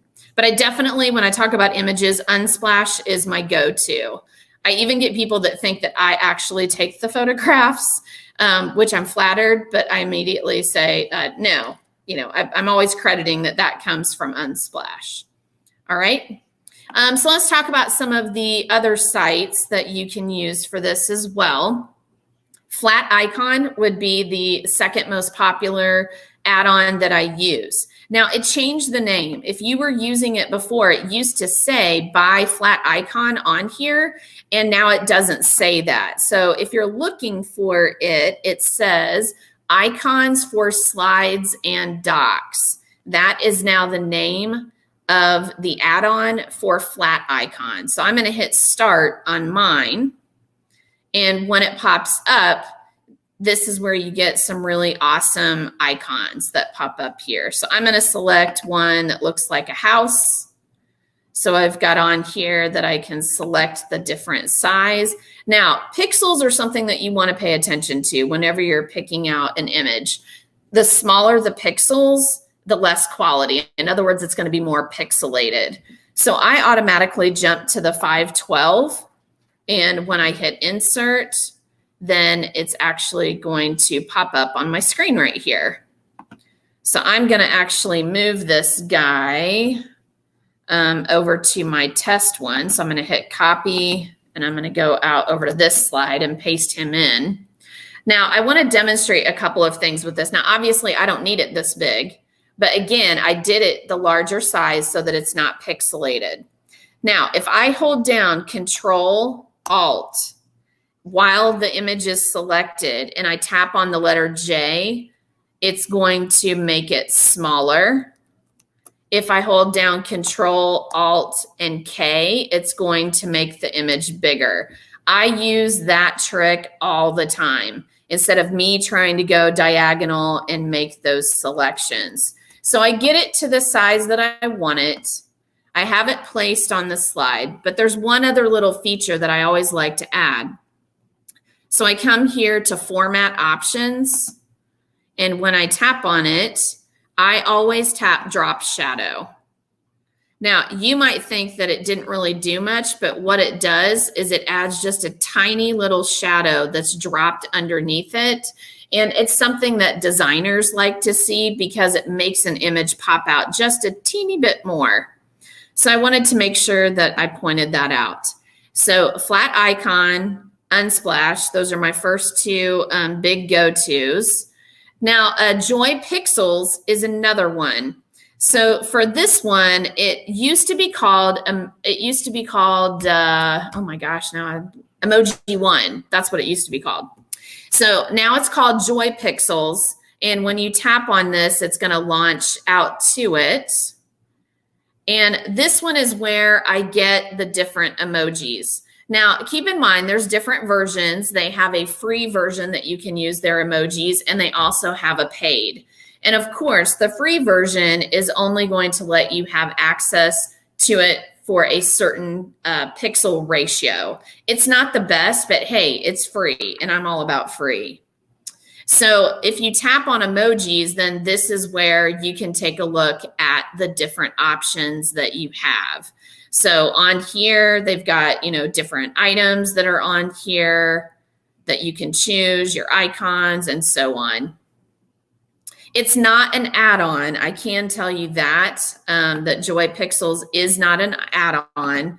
Instead, it is where you are going to have to actually go out to the site, and I typically download that one, and then I'm inserting it into my slides. And of course, as always, to be copyright friendly, you need to attribute, where it is that you're getting that from.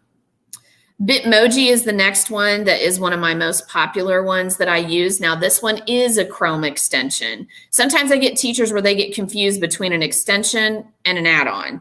So an add-on is located directly inside of Google Slides. That's when in each one of these, Google Docs, Google Slides, Sheets, Forms, any of those. When it says add-ons, the best way I can describe an add-on is that it's an additional program that somebody outside of Google has created that other people can use, okay? An extension is something that works with the Chrome browser. So as long as you're running Chrome, then you can add an extension. So Bitmoji actually has a Chrome extension, and I use it all the time. And so literally, whenever you link your Bitmoji account, I can literally do a 2-finger touch on a Chromebook and do copy image, and then I can come back to my test slide here, and I can do Control V, and then it's going to insert it onto the slide. Now, again, anytime that I add those, I also like to do the drop shadow. So now when I added the drop shadow, you can probably see around this heart that it's got a little bit of an accent there. And again, if I want to make it smaller or bigger, I can. One of the things that I'll talk about today is when you're designing slides, I typically, and I'll say honestly, my mom was an artist, and before she passed away, she was actually out doing presentations on painting and a lot of things with art. So I know that's where I've developed this passion. I just consider myself that I love to do digital graphic design just as kind of like a side hobby. So the art elements out of that I always like to pull in is when you think like an artist, you're going to have a focal point on your slide. So I always ask teachers, what is it that you want somebody to notice first when they take a look at your slide? So for instance, I'm going to go back to this title slide. And ironically enough, I picked the exact same image that I have on my title. But you're going to notice I've got a Bitmoji and I've got a speech bubble in here. But I'm hoping that your eye draws to the wording that you're seeing on here first. But if it happens to be that it's the Bitmoji, that's okay. But it should be that you don't have so much information on a slide that somebody can't tell where to look first. That is what I call that it's just too busy. Okay. So I'm going to go back to these sites for images. And Pixabay has been around for a long time. It's definitely one that you can use. The one beef I guess I have with Pixabay is that the images just aren't that great. So that's why I tend to use Unsplash and use Flat Icon and use emojis. I've found that if I'm using icons more, then it makes the slide more simple and it allows me to focus on what it is that I want. But everybody loves animated GIFs, okay? People want to be able to add those things too. If you haven't added the Giphy Chrome extension, again, that's a Chrome extension, so it's going to be living up at the top here. You can add that, and the Giphy Chrome extension will allow you to insert GIFs directly into your slides. All right. FreePic is a site that I stumbled across when I was looking for vector graphics. Okay. And so FreePic, and I'll actually pull it up here. FreePic is another site that it has free and premium. So it has a mixture of both. But I get everything that I use out of it. I always use the free, and they have a ton of free that are on here. So you might be asking yourself, what's the difference between a vector graphic and like a PNG and so on? So if you need to know the difference, I'm actually going to stop my screen share here for a minute. If you need to know the difference between these, I'll explain that to you. So a PNG means that the background is going to be transparent. All right, you might see it where it has a checkerboard behind it. The worst thing ever is when you're putting an image on and it's got that solid white background, and that's kind of like my pet peeve. I always want to make sure that it doesn't have the white background. So one of the things I do is when I'm searching for images, I make sure that I'm looking for a PNG image. If I want to make my own image, then I can make one in Google Drawings. And when I make it in Google Drawings, I can actually save it as a PNG. If you've ever noticed inside of Google Drawings, it automatically has that checkered background. So if I want to actually take the drawing tools and make my own drawing, I could then save that and it would already have the clear background. So that's kind of the cool part about that. A vector. So a vector actually means that when you save it as an SVG file or a vector file, that no matter how big that you stretch it, it's not going to get pixelated. That's the best way to describe it. Typically, if you're trying to make a t-shirt, a banner, a large poster, something like that, even if you're trying to do it through another company, they'll ask you if you have a vector file or an SVG file. And again, what that means is that you have a file that isn't going to get pixelated. So people will say all the time, well, I made this in Google Slides or I made it in another platform, but they need it as an SVG file. So make it in Google Drawings, and then you can download it as a vector file, if that makes sense. And on the on here, let me go back to, oh, hold on a second. I'm going to go back to the presentation here. I'll make it a little bigger for you guys to be able to see it. So on here, I have actually pictures of drawings that I've actually done. So that's what I was talking about over here. Better yet, make your own in Google Drawings. So on here is actually, I had my daughter, Mackenzie, I said, why don't you draw a picture of me? So she drew this picture of me. And then I went into Google Drawings and I actually outlined the different pieces of that image. And then I was basically able to like cartoon the actual just paper pencil drawing that she did. I'll offer a whole nother session that's on nothing but Google Drawings. Today, I just wanted to kind of give you a little bit of information about it in case you're curious about it. So I'll move on to the virtual letterboard. Let's move on to that one. If you haven't used this site, it's really cool. Literally, if you tap on this image, when you tap on it, it just takes you out to a site that says virtual letterboard. I love it, and I love that it's free. So I can literally come over here and type in virtual PD with Nadine G. And then with that, it'll just pop up here. Then I've got some different customized options. Notice I can change the spacing of it if I want it really close together or not. I can change the size of it. Ooh, that's definitely way too big.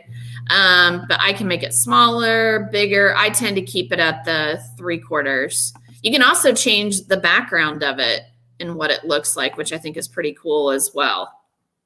There's also different sizes. There's different types of boards. So if you need to type a lot, you could actually have that in there. This kind of reminds me of like a diner menu, but I know that they've become more popular. Then literally when you're done, you just hit save image. And then, and again, I'm on a Chromebook. So if I hit save image, if I just simply hit copy to clipboard, I can come back over here to my test slide and I can paste it into here. And that's where you're going to see it appear. Now, obviously I chose a really small one, so it's not gonna look the best, but hopefully you guys get the idea. I know I've seen several teachers that have used this concept and they really like it a lot. So that's that one.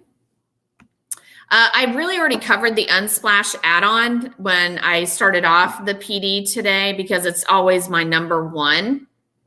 I do want to go ahead to where it says transparent overlays. So we're going to talk about that next. So the easiest way for me to demonstrate that is for me to come back to this slide. And I'm actually going to be clicking on the shape icon. So where it says shapes, I'm going to select the one that is a rectangle. And I'm going to hold down and I'm going to drag. When I let go, it's going to just make that rectangle.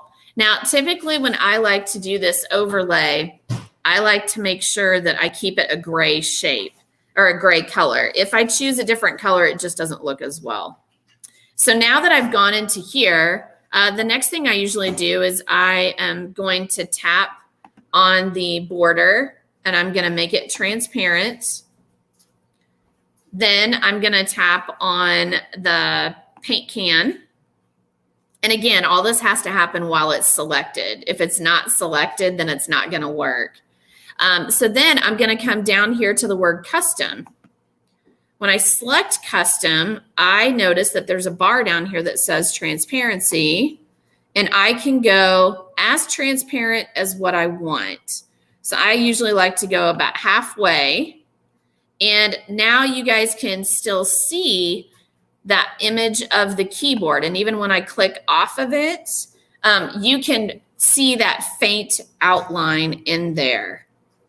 So I'm actually going to select a darker Unsplash background so that way you guys can see the effect even a little better. And I know I've got a beach scene in here, so I'll actually just go ahead and pick, I think this is a lake. So I'm going to go ahead and pick this one. So that way you guys can see my text box just a little bit easier. I'll actually stop the screen share while that's loading, and I'll take a look and see if you guys have any questions, feel free to go ahead and pop your questions in now, and I can go ahead and kind of answer as we go. That way you guys aren't having to wait on me constantly until the end of this.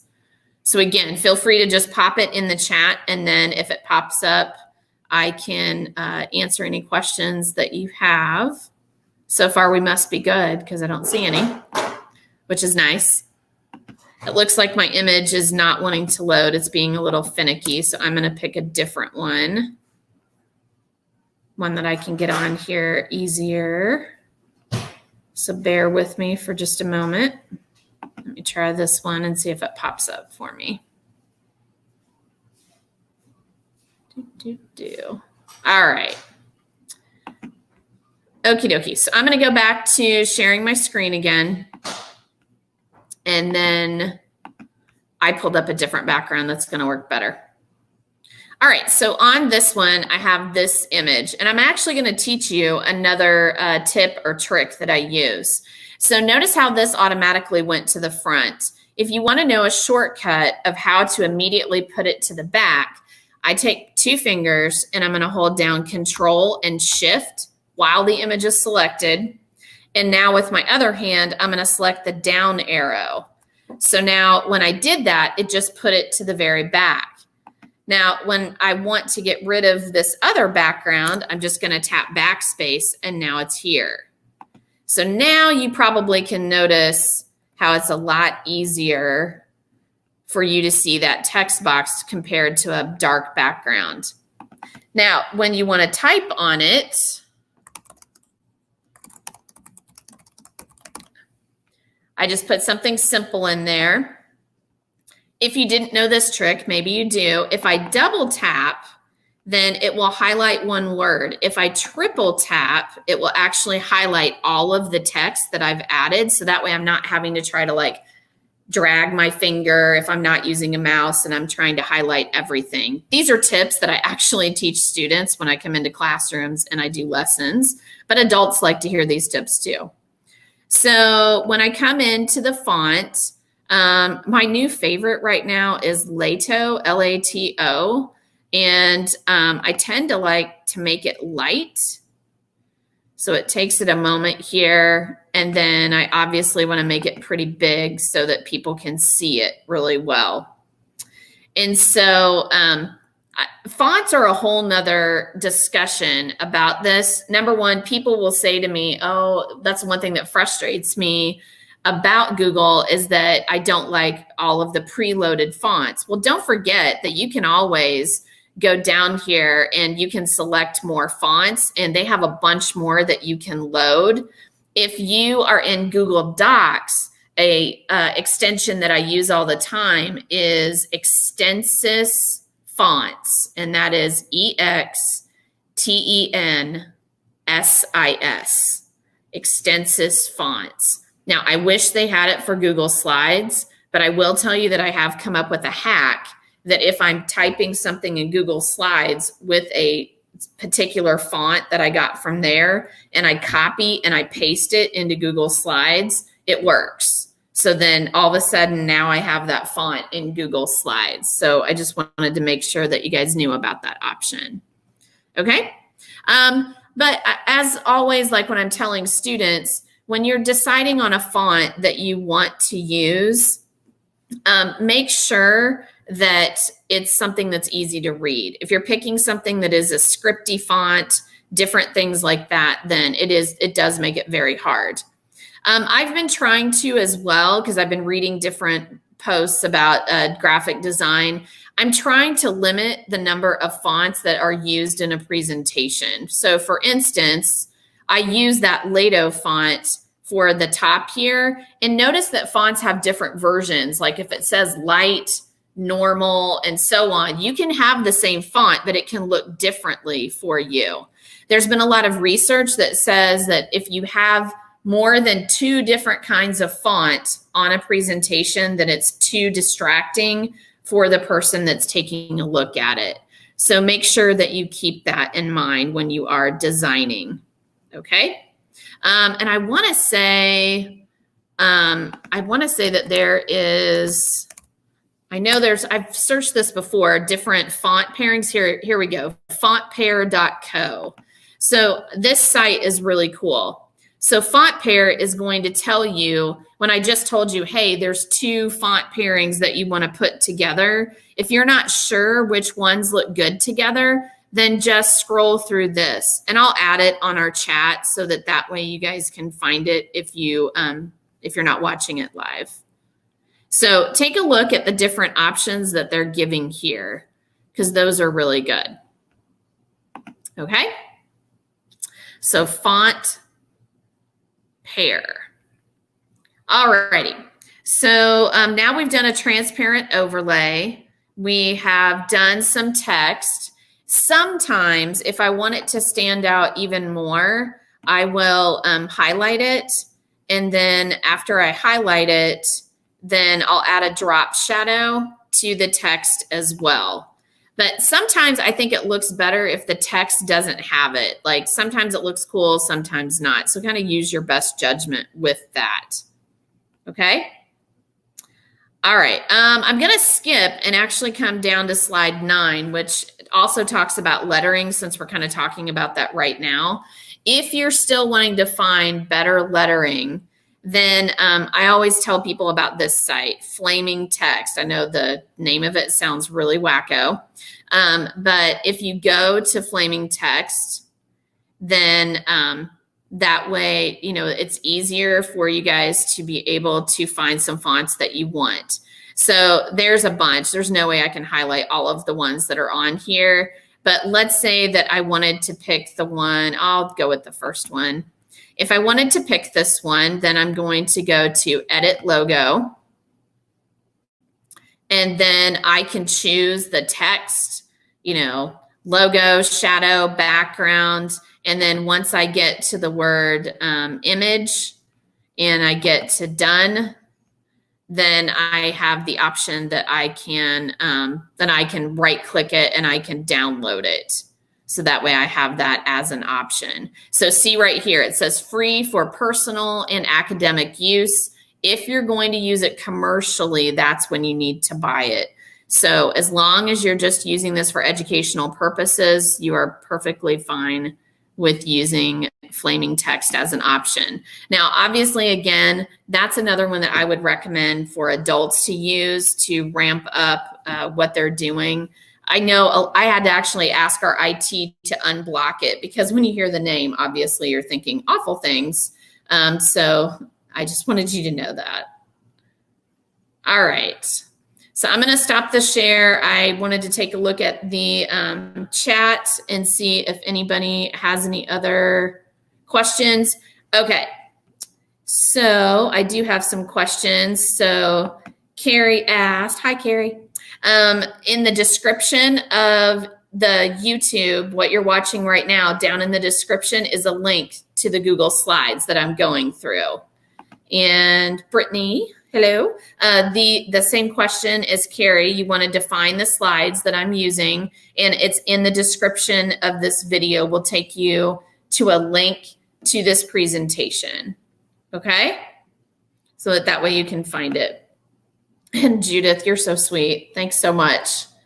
Aw, that's nice. That made my day. So now that I've taken a look at that, and again, feel free to pop up any questions and I'll come back over and look at the chat again in a few minutes.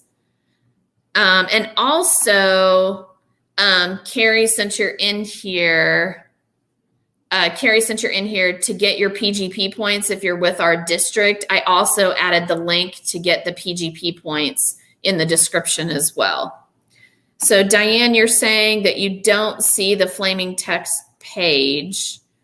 I guess what I wanted to ask first, Diane, is if you're in the presentation that I'm presenting from, and it's the one that's the tips to design content digitally. And again, the link is down in the description. And then I'm trying to call out the slide number that I'm on so that way you'll know. I'm going to go back to sharing my screen and then let me know if you're still having issues. Okay. All right. So I'm going to hop back in here. So if you're in the presentation, I'm actually on slide 9. So that's where I'm at for the flaming text lettering. All right.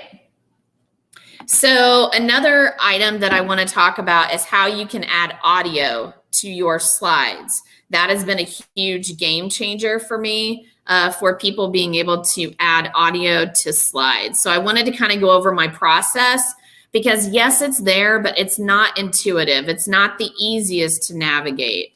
First of all, you have to have an outside source. Google doesn't have it where you just hit audio and then you record your voice and it magically appears. That's not there yet. What they want you to do is you need to go to an outside source. The one that I prefer to use is called Online Voice Recorder. So I can't remember if I linked it in here or not. It looks like I did not. So I'll go ahead and I'll type it in on Google. So as soon as I type it in, Online Voice Recorder is going to pop up. And this is literally what it looks like. It's very easy.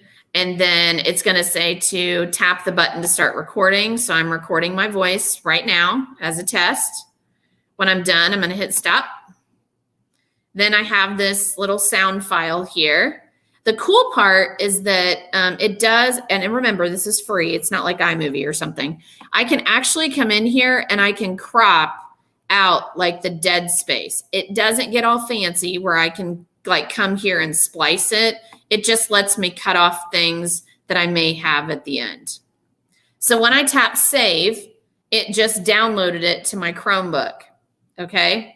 So that's the first phase of that. The next thing that I'm going to do is I'm actually going to go out to my Google Drive.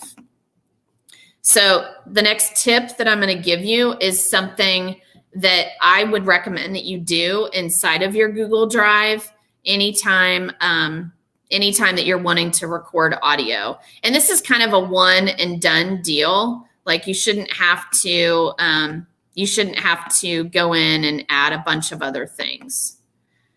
So of course, since I'm live, it's being a little persnickety with me. What you're going to do is you're going to tap on the word new and you're going to create a new folder. I've already done this step. So while mine's loading, just so you know that new folder when it's created, you are actually going to name that folder #audio. That's the name I used for mine. Now, I'm not saying that to be trendy, but if you notice, anything that I have named that has the hashtag in front of it, it defaults it to the top of my Google Drive. So it makes it a lot easier for me to be able to find that file. So what you're going to do once you make that file folder, and the cool part about this, once I tell you this option, is it's a one and done. You make the folder, but the most important part is the sharing settings. And so right here, I want to go into my sharing settings. And when you guys go into it, it's going to say private, only for you. You're the only person that can take a look at it. So what you're going to need to do is click on advanced. And again, it'll say private, only you. So we're going to hit change. And this is where you get different options. Now, I told my teachers, sorry, I'm losing my voice. I told my teachers that if they're just wanting to share something for their own students to hear, then you could do on anyone at Franklin Township with a link. And don't worry, you're not giving them really a link to your folder. You're giving them access to be able to hear the recording that you just made. Now, I do a lot of presentations, and I'm doing that out in conferences, so I automatically change mine to anyone with a link. Now, I did tell our teachers, if you want to make an audio file, and it's not just your students that you want to hear it, you want the parents to be able to hear it, then they need to go on anyone with a link. And the reason why is because if you make it only within your domain, but you share something out to parents, you're going to get inundated. And I mean inundated with people saying, request access, request access. It's all because of your sharing settings. Now, the benefit of setting up your folder first means that every time that I add a new recording, which you can tell I've got a boatload in here, every time that I add a recording, like I'm getting ready to do, because I'll do upload file, and I'm going to go to recent here. And when I go into it, it says online voice recorder. A tip for you, I would name your recording just so that you're not seeing a million that say online voice recorder. So then when I tap it, I'm going to hit open. And now it's going to be adding it to here. So once it adds it onto my files, I know it did the right settings, because if I open it, so I don't need to hear myself. If I come over here, if I want to double check it, I can hit more actions and the share button. And I just wanted to show you that on this, because I dropped it into that folder, any documents inside of that folder, so any of my recordings, automatically change to that setting. So it just saves me a boatload of time. Yes, I have to set it up initially, but now I'm good to go. So now that I've done that, I'm going to go back to my slides here, and I'm actually going to add audio to it. So now I'm prepared to go to insert audio. And when I do that, then it always will default to Google Drive. So this is the most recent one that I did, and it will always pop up as my most recent. If not, you can tap the word recent. I'm going to double click it, and it says creating the audio file. And now you're going to notice this little icon over here that is my audio. And I always use that same tip that I shared earlier. I go Control Alt, and I'm going to use the letter K and tap on it, and it's going to keep making it bigger.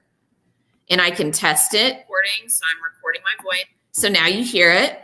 Now, this was something pretty cool that I learned that I started telling teachers. If I keep that icon selected and I do a 2-finger touch, I can actually replace the image so it doesn't look like a speaker. So I had teachers saying, oh my gosh, I could make it my Bitmoji, and my Bitmoji starts talking. Yes, you can totally do that. That's definitely an option that you can do.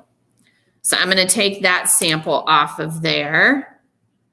And I'm going to jump down to slide 12 because I want to make sure, if you guys may already be familiar with her work, but Slides Mania is amazing.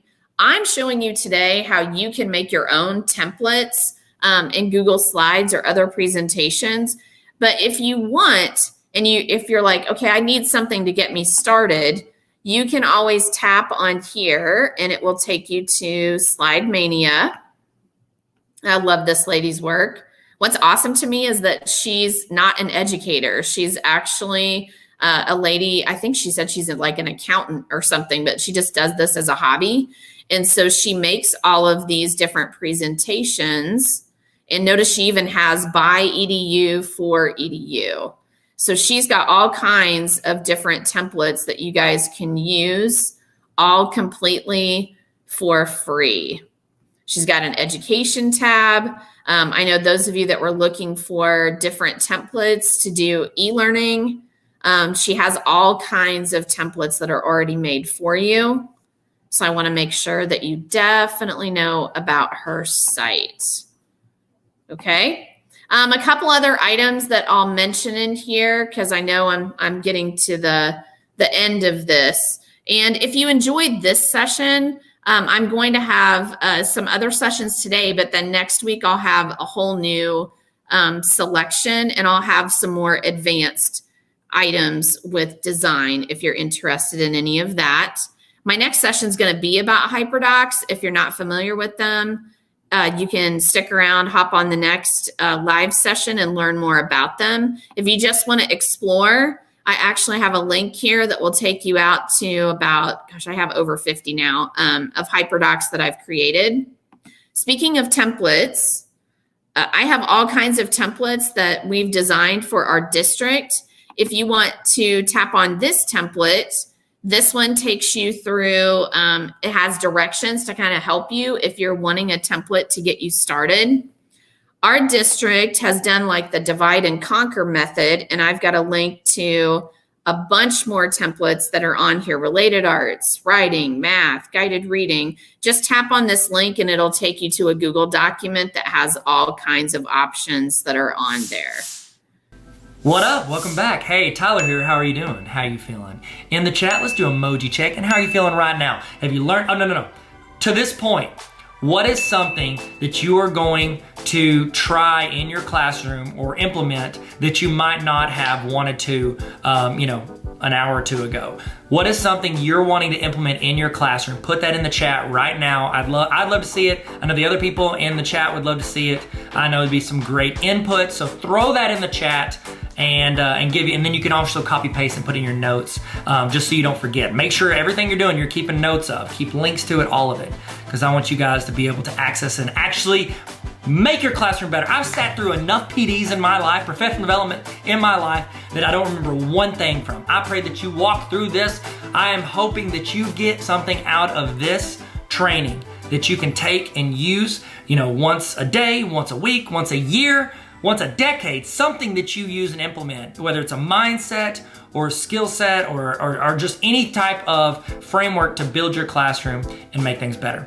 Okay? Speaking of making things better, making ourselves better, I do want to give you, some thoughts on something that I offer, a community that we have at Tarver Academy that I think could add you a ton of value. It could help you get better all year. Because right now we're getting better with PD, with professional development. Hopefully you're getting better right now. This summer you're gonna hopefully glean some information, some knowledge, some experience, and you're gonna get a little bit better. I want us to get better all year. I want us to get better all throughout the year. And here's the thing with teachers. We do not have time to go sit through a 6-hour professional development once a week. So what I did was I created a community called Tarver Academy. And it was based on teachers telling me they wanted resources. They wanted a continuation of these trainings, of templates, of resources. They wanted to be handed to them, because if you go out and search for it, you're gonna find random stuff. They wanted stuff that could be applied to their classroom, that they can sit there, bite-sized professional development for busy teachers. That's Tarver Academy on a roll. And I would love for you to join if you want to. If you don't have to, don't pay for it. It's not very expensive at all, but I don't want you to have to pay for it. I would rather you use your district's professional development money. So if you want, have them go in, order that for you. What happens if you sign up for the Tarver Academy on a roll? What it's gonna do is it's gonna add you value. Do you wanna get better as a teacher every week, but not have to go out and search for it? How about if we just hand it to you in an email? In the email, every week, you're gonna get either a template, a resource, you're gonna get a short PD video, professional development, a training to show you how to do something you might not know how to do, or reinforce something you're maybe already trying.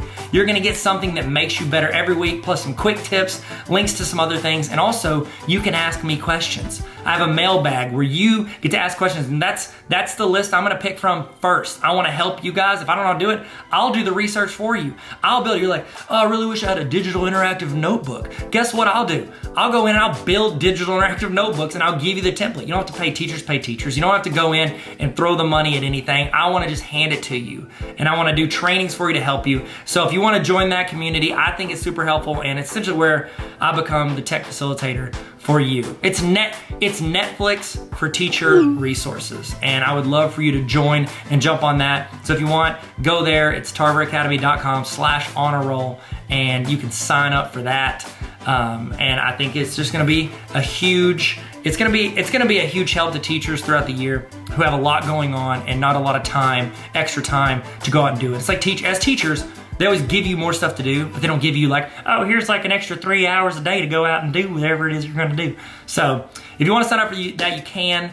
I hope you've used this time also to use the restroom. So if you're just getting back using the restroom, guess what? We've just been talking about Tarver Academy on a roll. No big deal. But I want to give you guys time to go do that and get a snack if you need it. Whatever you need to do, we're about to kick back into it. We're about to jump back in it. We're going to fall into the gap. Man, do y'all remember that? That was a good campaign. That was memorable. Wasn't it? Memorable? Yeah, sure.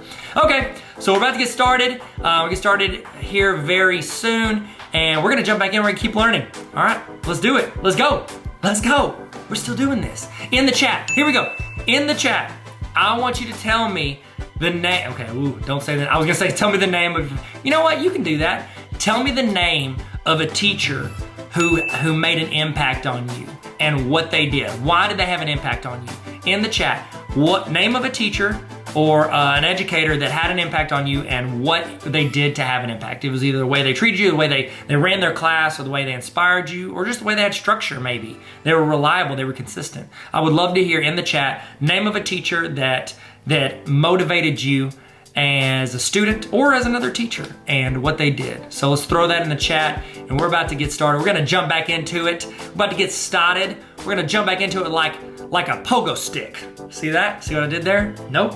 Okay, all right, let's get going. Hello, ladies and gentlemen, Tyler here, and I'm so excited. We are about to learn how to create some solid lesson plans and then how to import that into Google Slides so that we can update it and keep it rolling and modify it and make it a living, breathing document that can be shared, collaborated, or you can just use to make yourself better every year. Do not make your lesson plans absolute trash that are just a waste of your time and a waste of your principal's time. Let's make our lesson plans to where they are helpful and that they make our life easier and organized. And even if you want, clear communication with your students, the parents of your students, and your fellow teachers and your administrators. Like, everybody can be on the same page without having to send them emails. Like, I'll give you the link once, go to the Google slide, you can give updates, thoughts, comments, or just know and stay in the loop. So, in the loop, here with the loop. Okay, so here we go.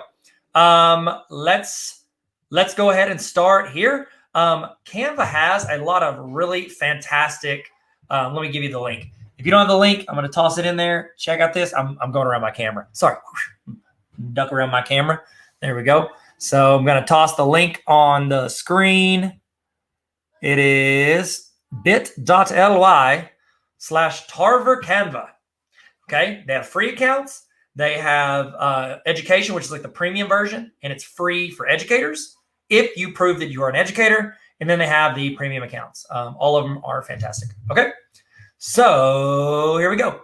So go to that link, sign up for an account if you haven't already, and you can follow along. I would love if you did follow along. I think that would be fantastic. If not, that's totally cool. So let's do. My goal is I'm going to make a generic lesson plan. You can even get more specific and detailed, like put your name in it, put a photo of yourself. You can do whatever you want in the video. So let's do lesson plan. Here we go. We're going to go. Look at that. Boom. Canva's got a ton of templates already made that you can edit and adapt and make what you want. Okay. We want to go with a regular piece of paper. Now, you could print these off. My thoughts are it's going to be more helpful if you can make it to where you click the links. Paper, like here we go. Check this. Paper, it's hard to click the links on paper. Okay. I love paper. You just saw me. I have a notebook I use every day. But let's see how we want to split this up. I want this. Ooh, this one's not bad. We're going to look around at some templates and see which one we like the most. Let's see. I've got it right now in 1, 2, which we can adjust the categories. Let's see. This one doesn't look bad. This one's pretty clean. Let's do this one. This one's not bad. And I can adjust my backgrounds. Okay. So when I click on it, what it does is it makes a copy of that for me in Canva. And now I'm going to be able to go and edit my version of this.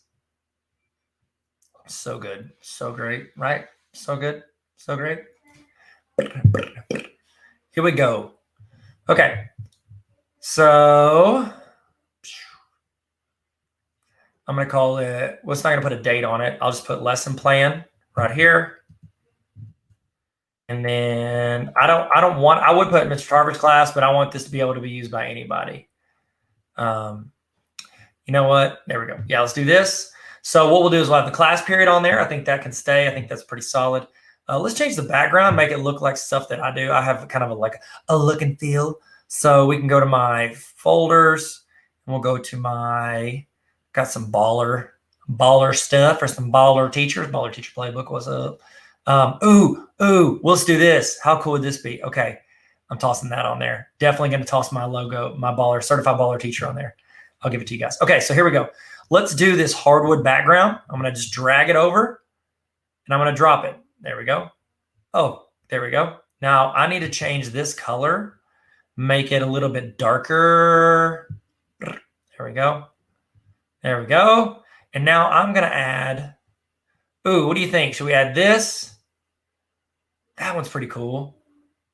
Let's do both. Why not? You know what? It's our lesson plan. We can do whatever we want. So let's go take this. Let's put it right here. And then we're going to move lesson plan here. All I'm doing is clicking and dragging. This is super, super user-friendly. Okay. And then if I want to add this in, I've already imported these in. So I can just click and adds it in. I'm going to say you're a certified baller teacher because you are. How's that?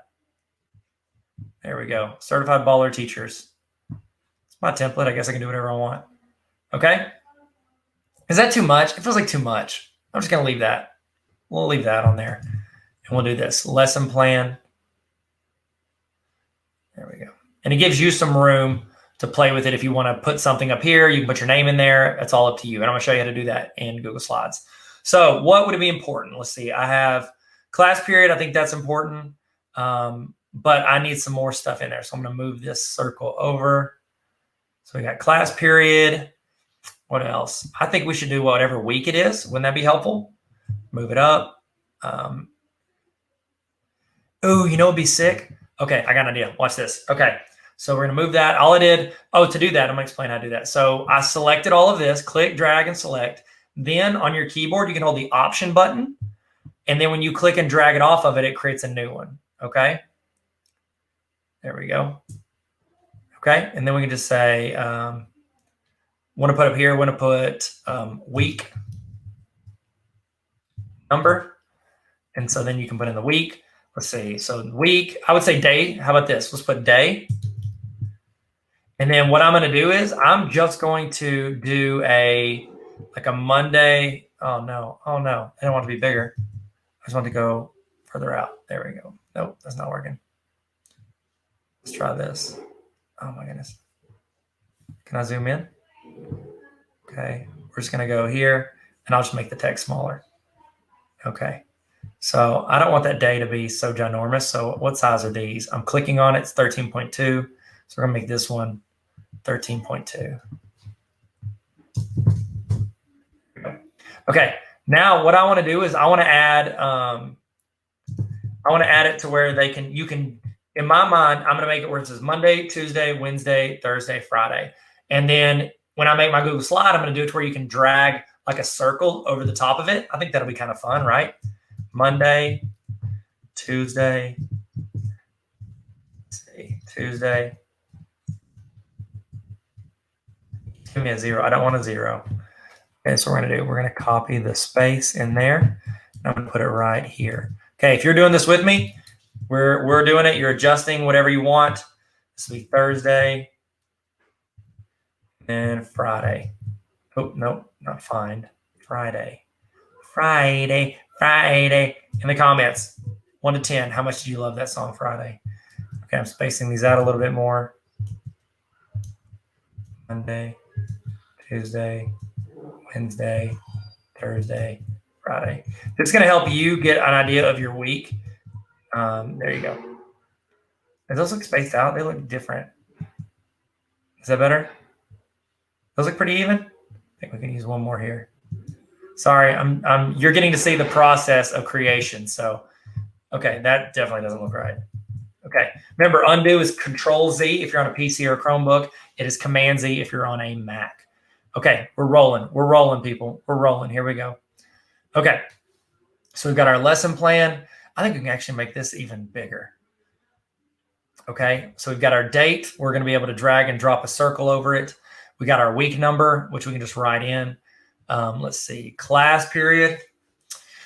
What do we need to do? Class period. I think that's good. You could say if it's like a specific class period, and we're going to make it with a Google Slides. So you can build it out. You can shrink it down. You can have the options to adjust that however you want. Okay. Should I put like another logo in it? I love the Baller Teacher logos. Stephen Overturf, shout out. So we could do Baller Teacher logo. What do you think? Does that look pretty sick or not? Baller Teacher logo. Hey, what do y'all think? What do y'all think? Y'all like that? If you don't like it, I mean, just don't use the template, okay? Baller Teacher lesson plan. I mean, that's pretty sick, right? Do we like that? I mean, I kind of like it. Maybe I'm a little, what is it? Biased, because, you know, it's the logo to my book. Baller Teacher lesson plan. Let's just stick with it. Is that cool? I don't know what looks good. I'm not a designer. If there's any designers out there, please don't criticize me. I'm doing my best here. Okay, so here we go. I think that's too much. That's too crowded. We're going to delete it. I'm sorry. I keep wanting to make fetch happen. Quit trying to make fetch happen, Tyler. Okay, lesson plan. We got the week number. We've got the class period. You know what we should put up here? Unit. Okay, so I'm going to rearrange this a little bit. We're going to move this up. And then I think I'm going to try to fit this in under here. Let's see if this fits. Can we do this? Is this happening? We're making fetch happen? Nope, it's too scrunched. Let's go down a little bit. Okay. We're going to hit the up. If you select it, you can go up a little bit. It's going to, look at that. That's not bad. I'm going to make this go down a little bit. There we go. We're getting our spacing. Okay. Okay, so we got the week number. We got the day. We got the class period. So let's do, is there anything else? Anything else? Throw in the chat. What are some other things that we could toss on here? Somebody's making one of these in real time. I said unit, so we'll do that here. So I'm going to toss that option over. I'm just going to drag and drop. So that creates this. And I can change this to unit. Okay, I want you to be able to put in like, oh, we're doing chapter 5, or we're doing, you know, American Revolution. Okay. There we go. Let me make this. Okay. Okay. Spacing is really wigging me out, and I apologize if it looks trashy. Okay. So we've got week number, day, class period, unit. Let's see what else. We could use, let me think. We could do, okay, so here's what I'm going to do. We got objectives. I think that's solid. And then this could be overview. I kind of like overview, to be honest with you. And then we've got warm up, presentation, and assessments. Here's what I'm thinking. A lot of times the warm up is just like a link to something, like a link to a video or something you've done. I think presentation also is link.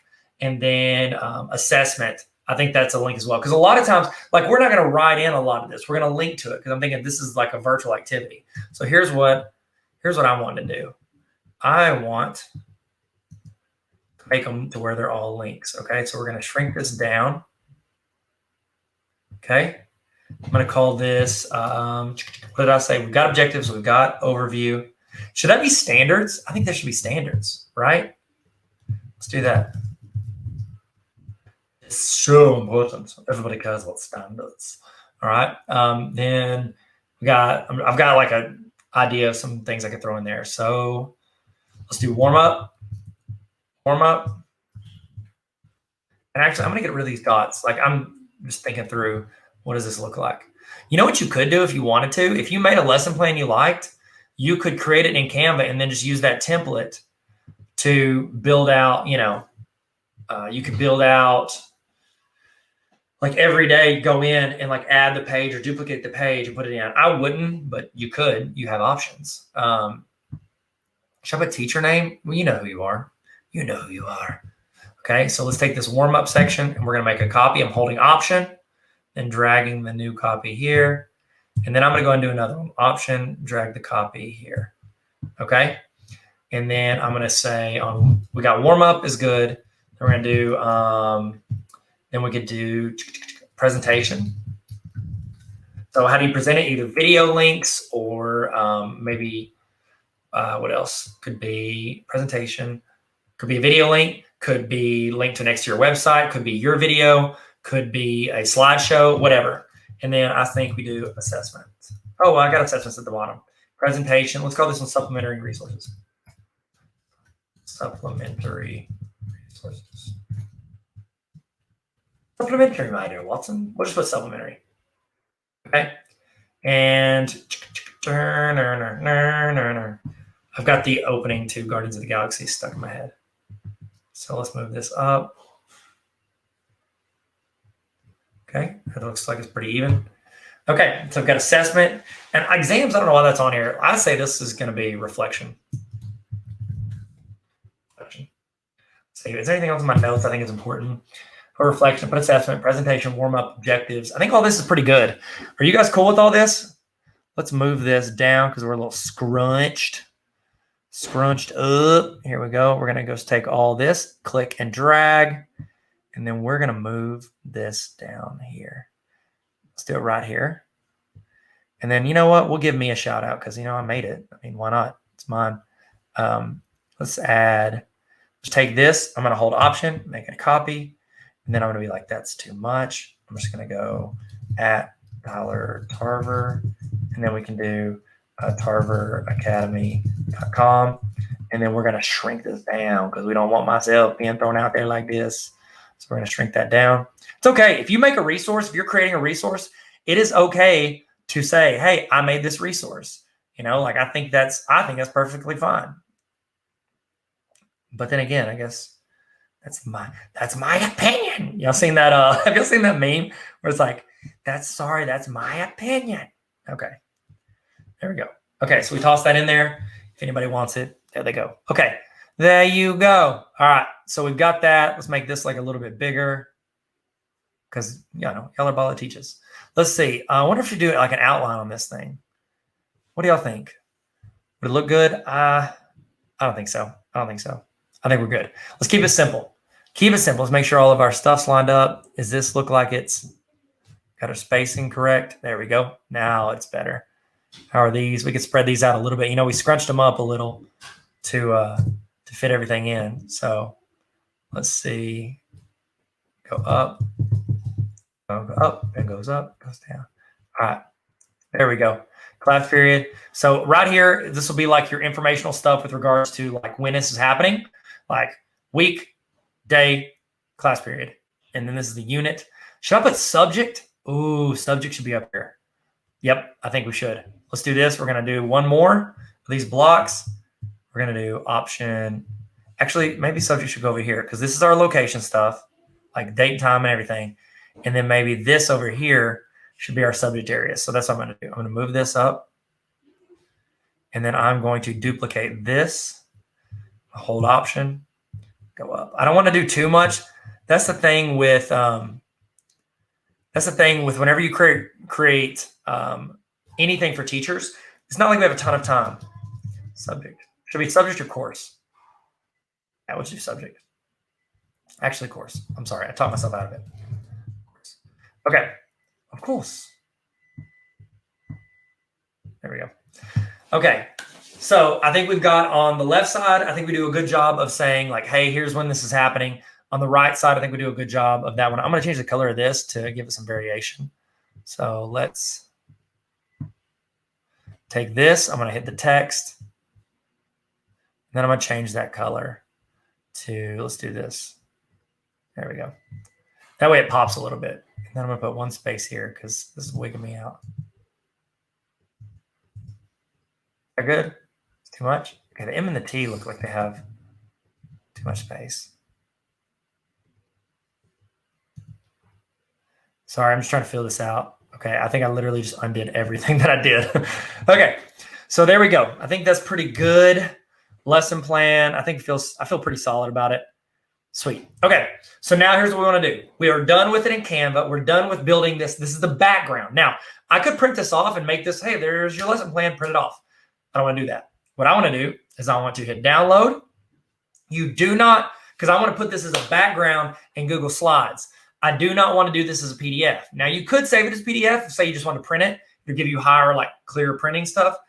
But I think what I want to do is I want to do a PNG or a JPEG. I'm going to go PNG just because I think it's higher quality for you save some space. I'm going to download.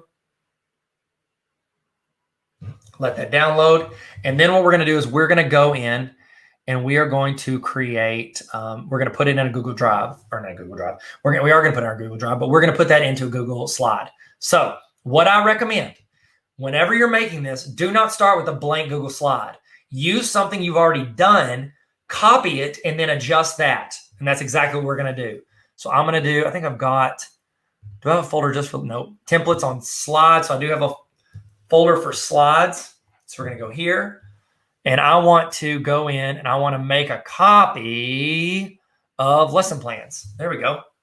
And we'll just do weekly lesson plans because I've been making stuff in full semester, but I don't think people care about that, to be honest with you. So we'll just do weekly lesson plans. I'm going to do right click. I'm going to do make a copy. Remember, do not start from scratch. You can use any of my templates. They're all linked to my website. Tarver Academy. I didn't take this off. I'm sorry. tarveracademy.com/resources. If you want any lesson plans, any of that stuff, it's all there. And if you're on the honor roll, you know, you're going to get that. So tarveracademy.com/resources. Start it, make a copy. I give you permission. Make a copy of that stuff and then adapt them to fit what you need in your class. Okay? Sweet. So lesson plans. We'll call this one, I don't want to title this because I've already got some lesson plans, but I need to, how could I title? I could title this, trying to think of something that differentiates. These honestly look more high schooly than my last ones. My last lesson plans, these are more, they feel more, 6th, 7th grade and down. So I think that maybe we can do high school lesson plans here. And that's how we'll title those.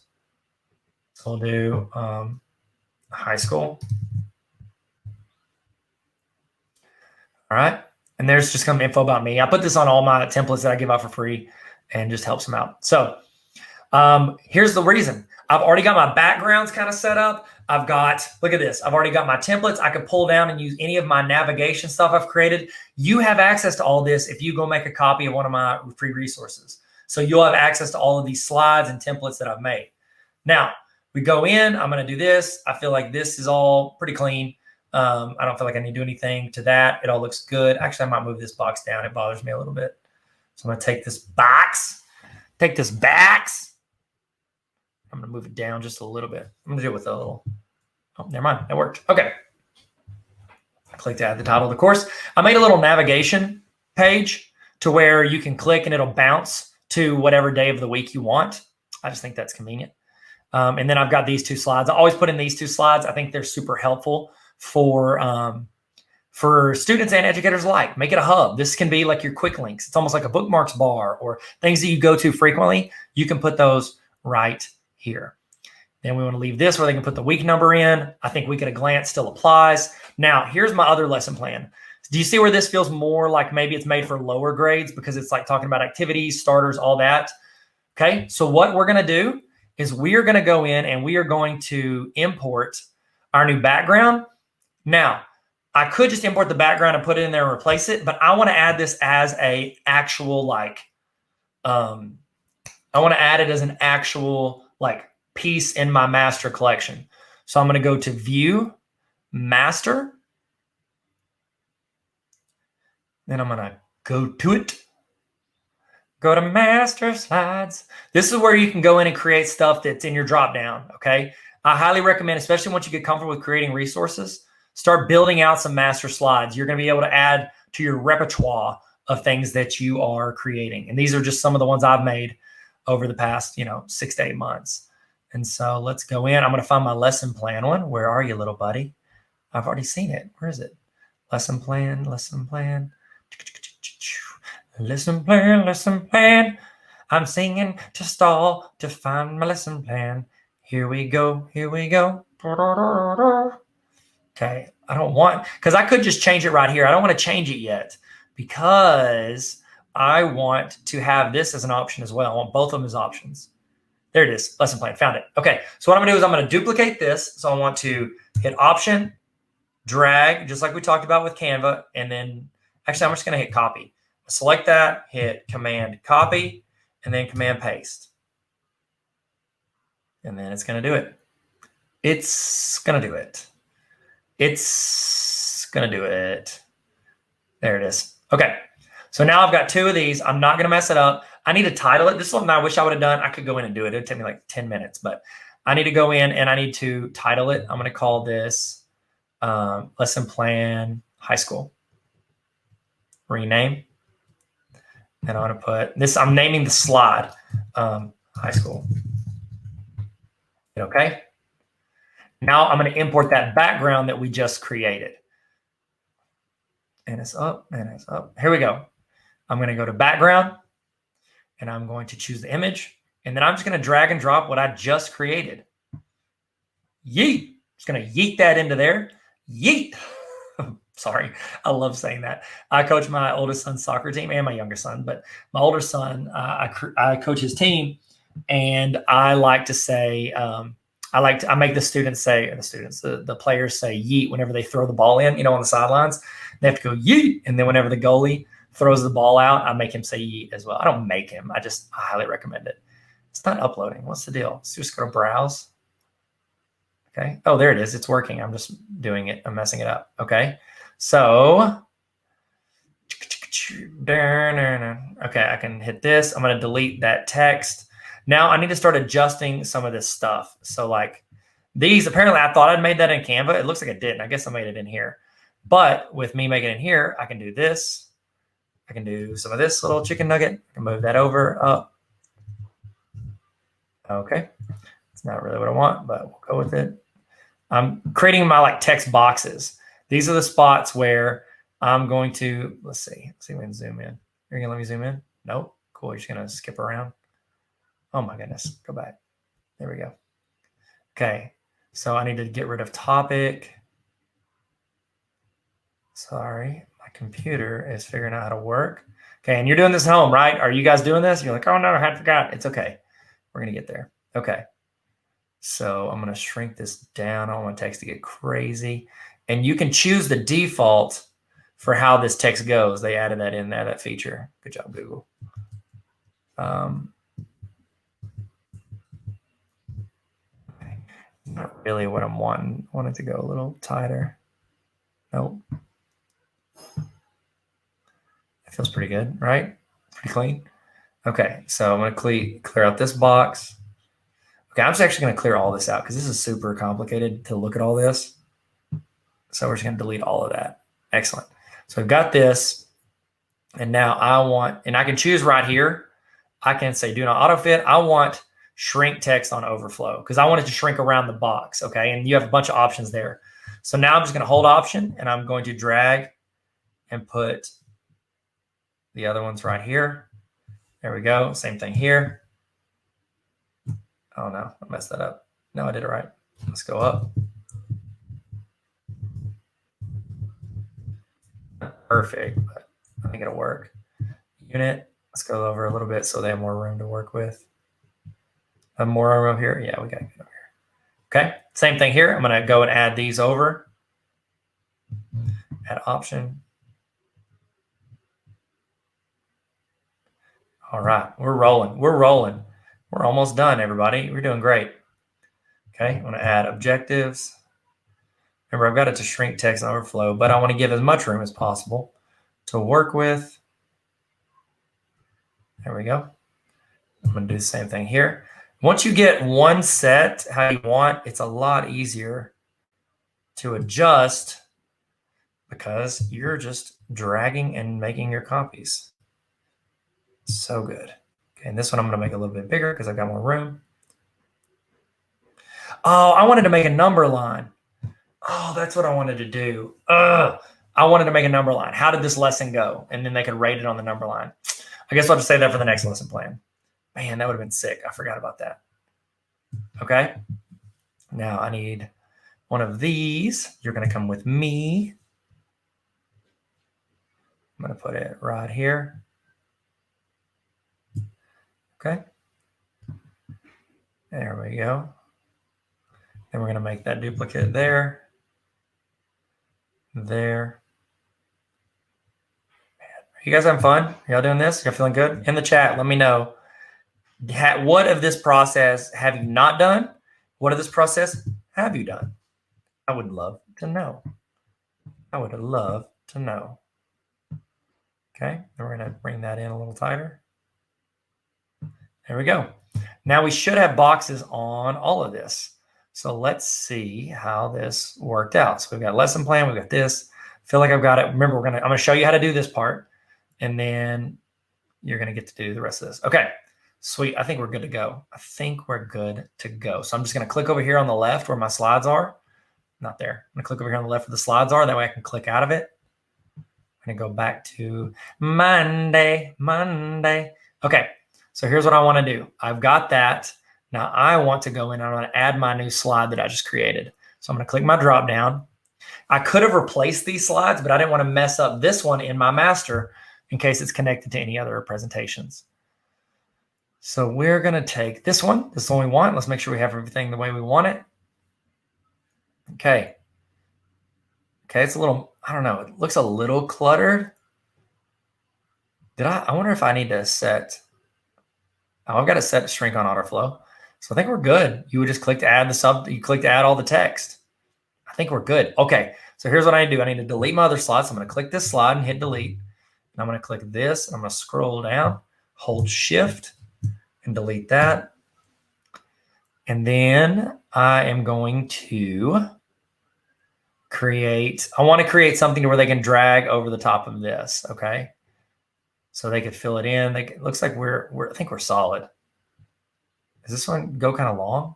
Look how long that is. We don't need that. Oh, that's a unit. That's not supposed to be there. Ooh, good catch. So we're going to view. Thank you, whoever pointed that out. Going to go to master. And I'm going to go in and delete this because it don't belong. Get out of here. You was hiding in plain sight. Okay. I wonder if we can make this look better. Shrink on autoflow. It did that. I just don't want it to like run over the top of it. Maybe we turn this into, let's see.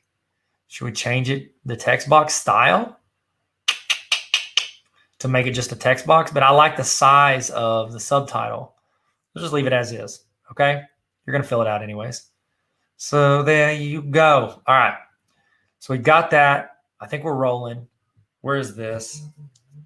Let's see. Okay, so I've got that. I feel like I'm good. Got all the stuff filled in. We need to create this. So I need to create a circle. And I'm going to create a shape. And it's going to be a circle. And I'm going to put it right here.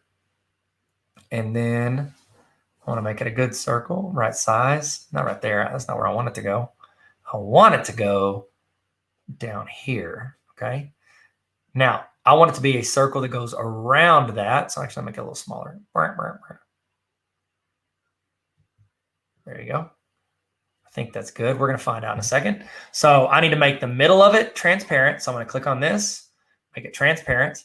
And then I want to do, let's do this. Let's do the navy one because I've already got red in there. Is that navy? Did I select navy? I think I did. Yeah, I did. Boom. So we got navy. And then I'm going to make the border just a little bit bigger. So make it like a 3. Is that good? Okay, let's try this out. So I'm pretending I'm a teacher. I'm like, oh, I want to circle what day it is. I'm going to click this and drag it to Wednesday. There you go. And then you will be good. Okay, so I'm going to click this and go down. Actually, they can just do this. And then they can drag it over. Yeah, buddy. We're doing it. Okay, does that make sense? And they can drag it over the top of it. Okay. I'm going to make a text box telling them they can do that. Just to kind of guide them. Hint, drag the circle over the day of the week. Do that. Make it bold. How about a little bit of spice? Actually, I'll make it light. I don't want it to go crazy. We're going to change the font color. We're going to put it as red. There we go. All right, so let's just drag that over the top of this. And we're going to put it right here. There we go. People can delete that if they get sick of it. Okay. Hint, drag the circle over the day of the week. Solid. We're doing it. Make this bold. Just let Hint know it's bold. Hints are important. Okay. Now we've got one, so we need to make multiple pages of this. So all I'm going to do is select this, hit copy, and then I want to paste. I've got 1 day of the week. I need 4 more. So paste, 2, 3, 4. Ooh, I forgot one thing I should have done. I could have made an invisible box for people to click my links on my stuff. You know what? We might as well do it. Y'all want to? We're in here. We might as well. Might as well do it. Here we go. I'm just going to delete this and this. And delete.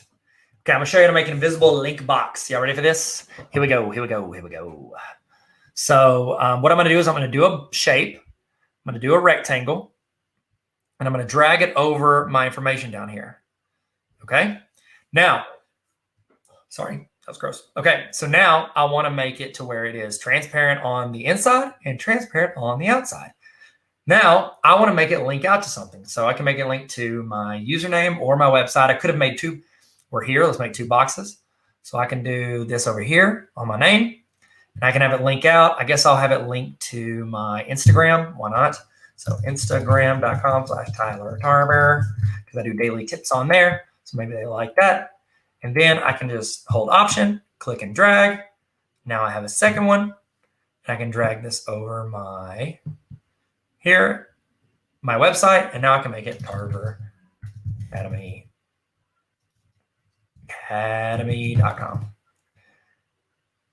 Academy.com. I think that's good. Okay. You know what we could also do?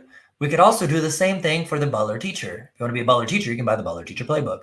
So I can make it here. Now, people can delete this. Honestly, they're probably never even going to click on this, but it gives them an option if they want bit.ly/Butler Teacher. Apply. This transparent. This transparent.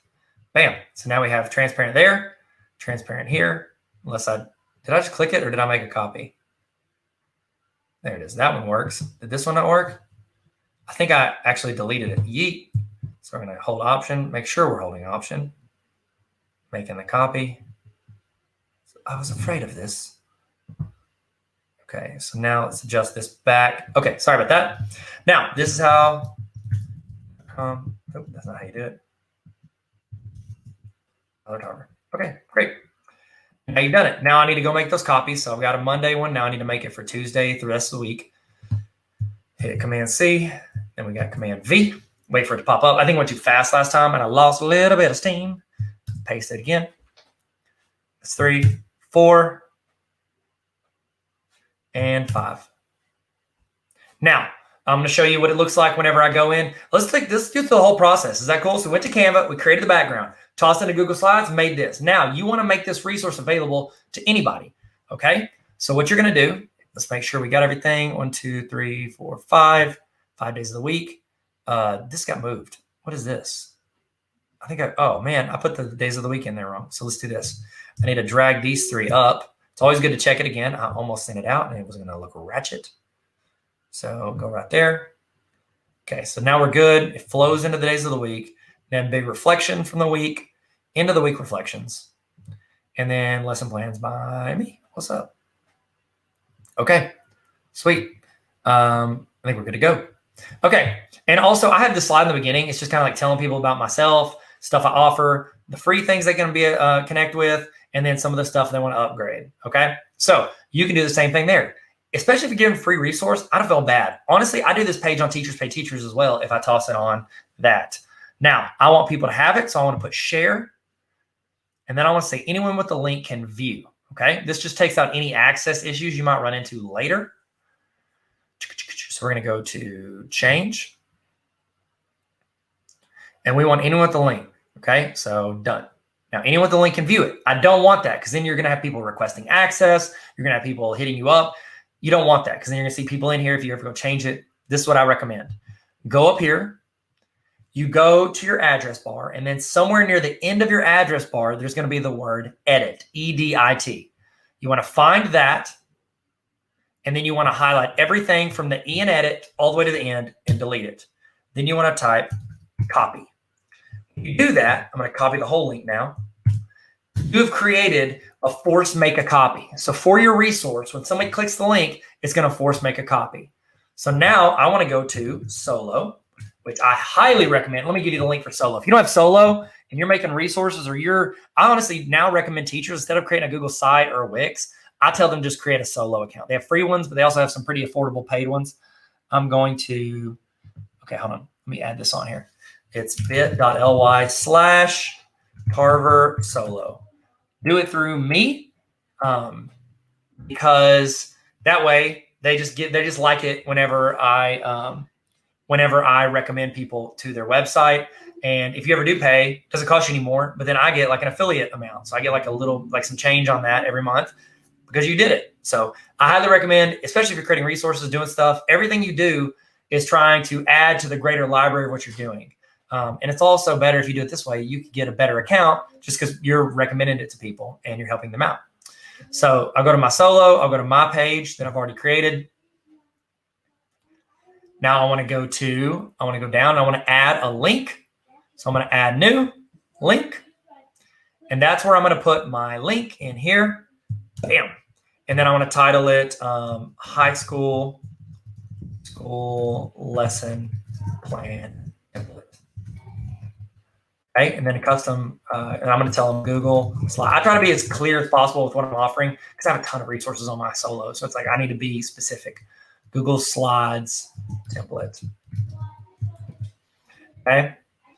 A lot of people, what they'll do when they create free resources is like you go to their website and you sign up for their email list to get the free resource. I haven't done that yet. I probably should. I'd have way more people on my email list than I do. But you live and you learn. So I'm gonna hit custom thumbnail because I went and created some custom thumbnails for this. I think they're on my desktop. I need to sort by kind. I think it's under thumbnails. And it's good to have these things in places you can find. Sorry, that's my dog. I want to create these. It's a template. There we go. Hit open. I don't like this design that I made. I try to make it clear. I'm not a fan. I'm going to go in and change them soon. Hit done. Now I'm going to move this down a little bit. Don't want it to be like my books, first one, then my website. I just kind of want to order of importance there. I'm going to scroll down. Where are you at? Come on, little buddy. Come on, little buddy. TikTok Teacher Conference. What's up? Gonna keep rolling these down. Adaptive quiz template. We'll put it under there, and I'll move it down later. The thing with Solo is you got to make sure to save it. Okay, so I'm gonna scroll down. And I'm gonna hit save. Bam. Now, whenever people go to the link in my bio, they're gonna be able to see this resource. Click it, and it makes a copy for them. So there you go. That's how you make that resource. We use Canva, we import it into slides, and then we put it into Solo. The whole process. Thank you guys so much. If you have any questions, throw it in the chat or hit me up. We'll answer them. We're going to keep learning together. Peace. Bye. Bye. We did it. We did it. We learned something. Did you learn something today? In the chat, I want you to put the thing that you are taking away from today. Put one thing in the chat right now that you have learned or that you have realized or that's reinforced something you think. Put that one, that I like to call this the golden nugget. Put the golden nugget from today in the chat. And that way, if somebody's missed it or they checked in, go ahead and you guys can copy paste what other people put. If there's some advice, you can screenshot it. Get this. I want you to throw in the best thing you learned today. It's like a best of highlight reel for your favorite thing that happened during this training.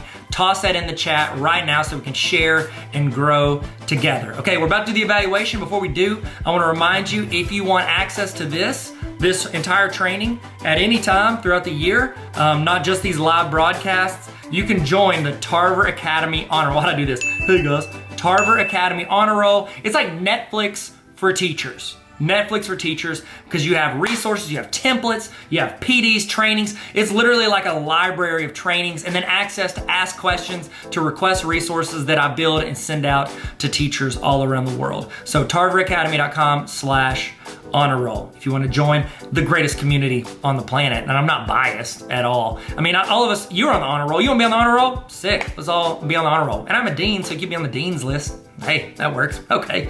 All right. Now it's time for your evaluation. I'd love to get your thoughts on what you thought for this, but also I'm going to send you a certificate saying that you sat through this training. You put in the time. You wanted to learn. You wanted to grow. You wanted to get better. This is going to be a certificate that I'm going to email to you.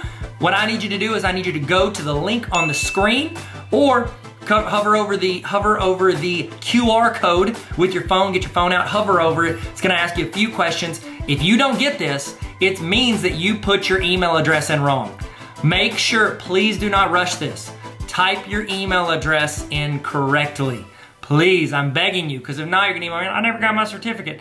It's because your email address is wrong. Type in your email address correctly, fill it out, fill out your name, make sure you capitalize, make it look good, because it's gonna fill in to the certificate from this. So I need you to put this in correctly, please. Okay, go there, we're gonna walk you through it. Go into this, click on the link, or you can't click on the link because it's on a video.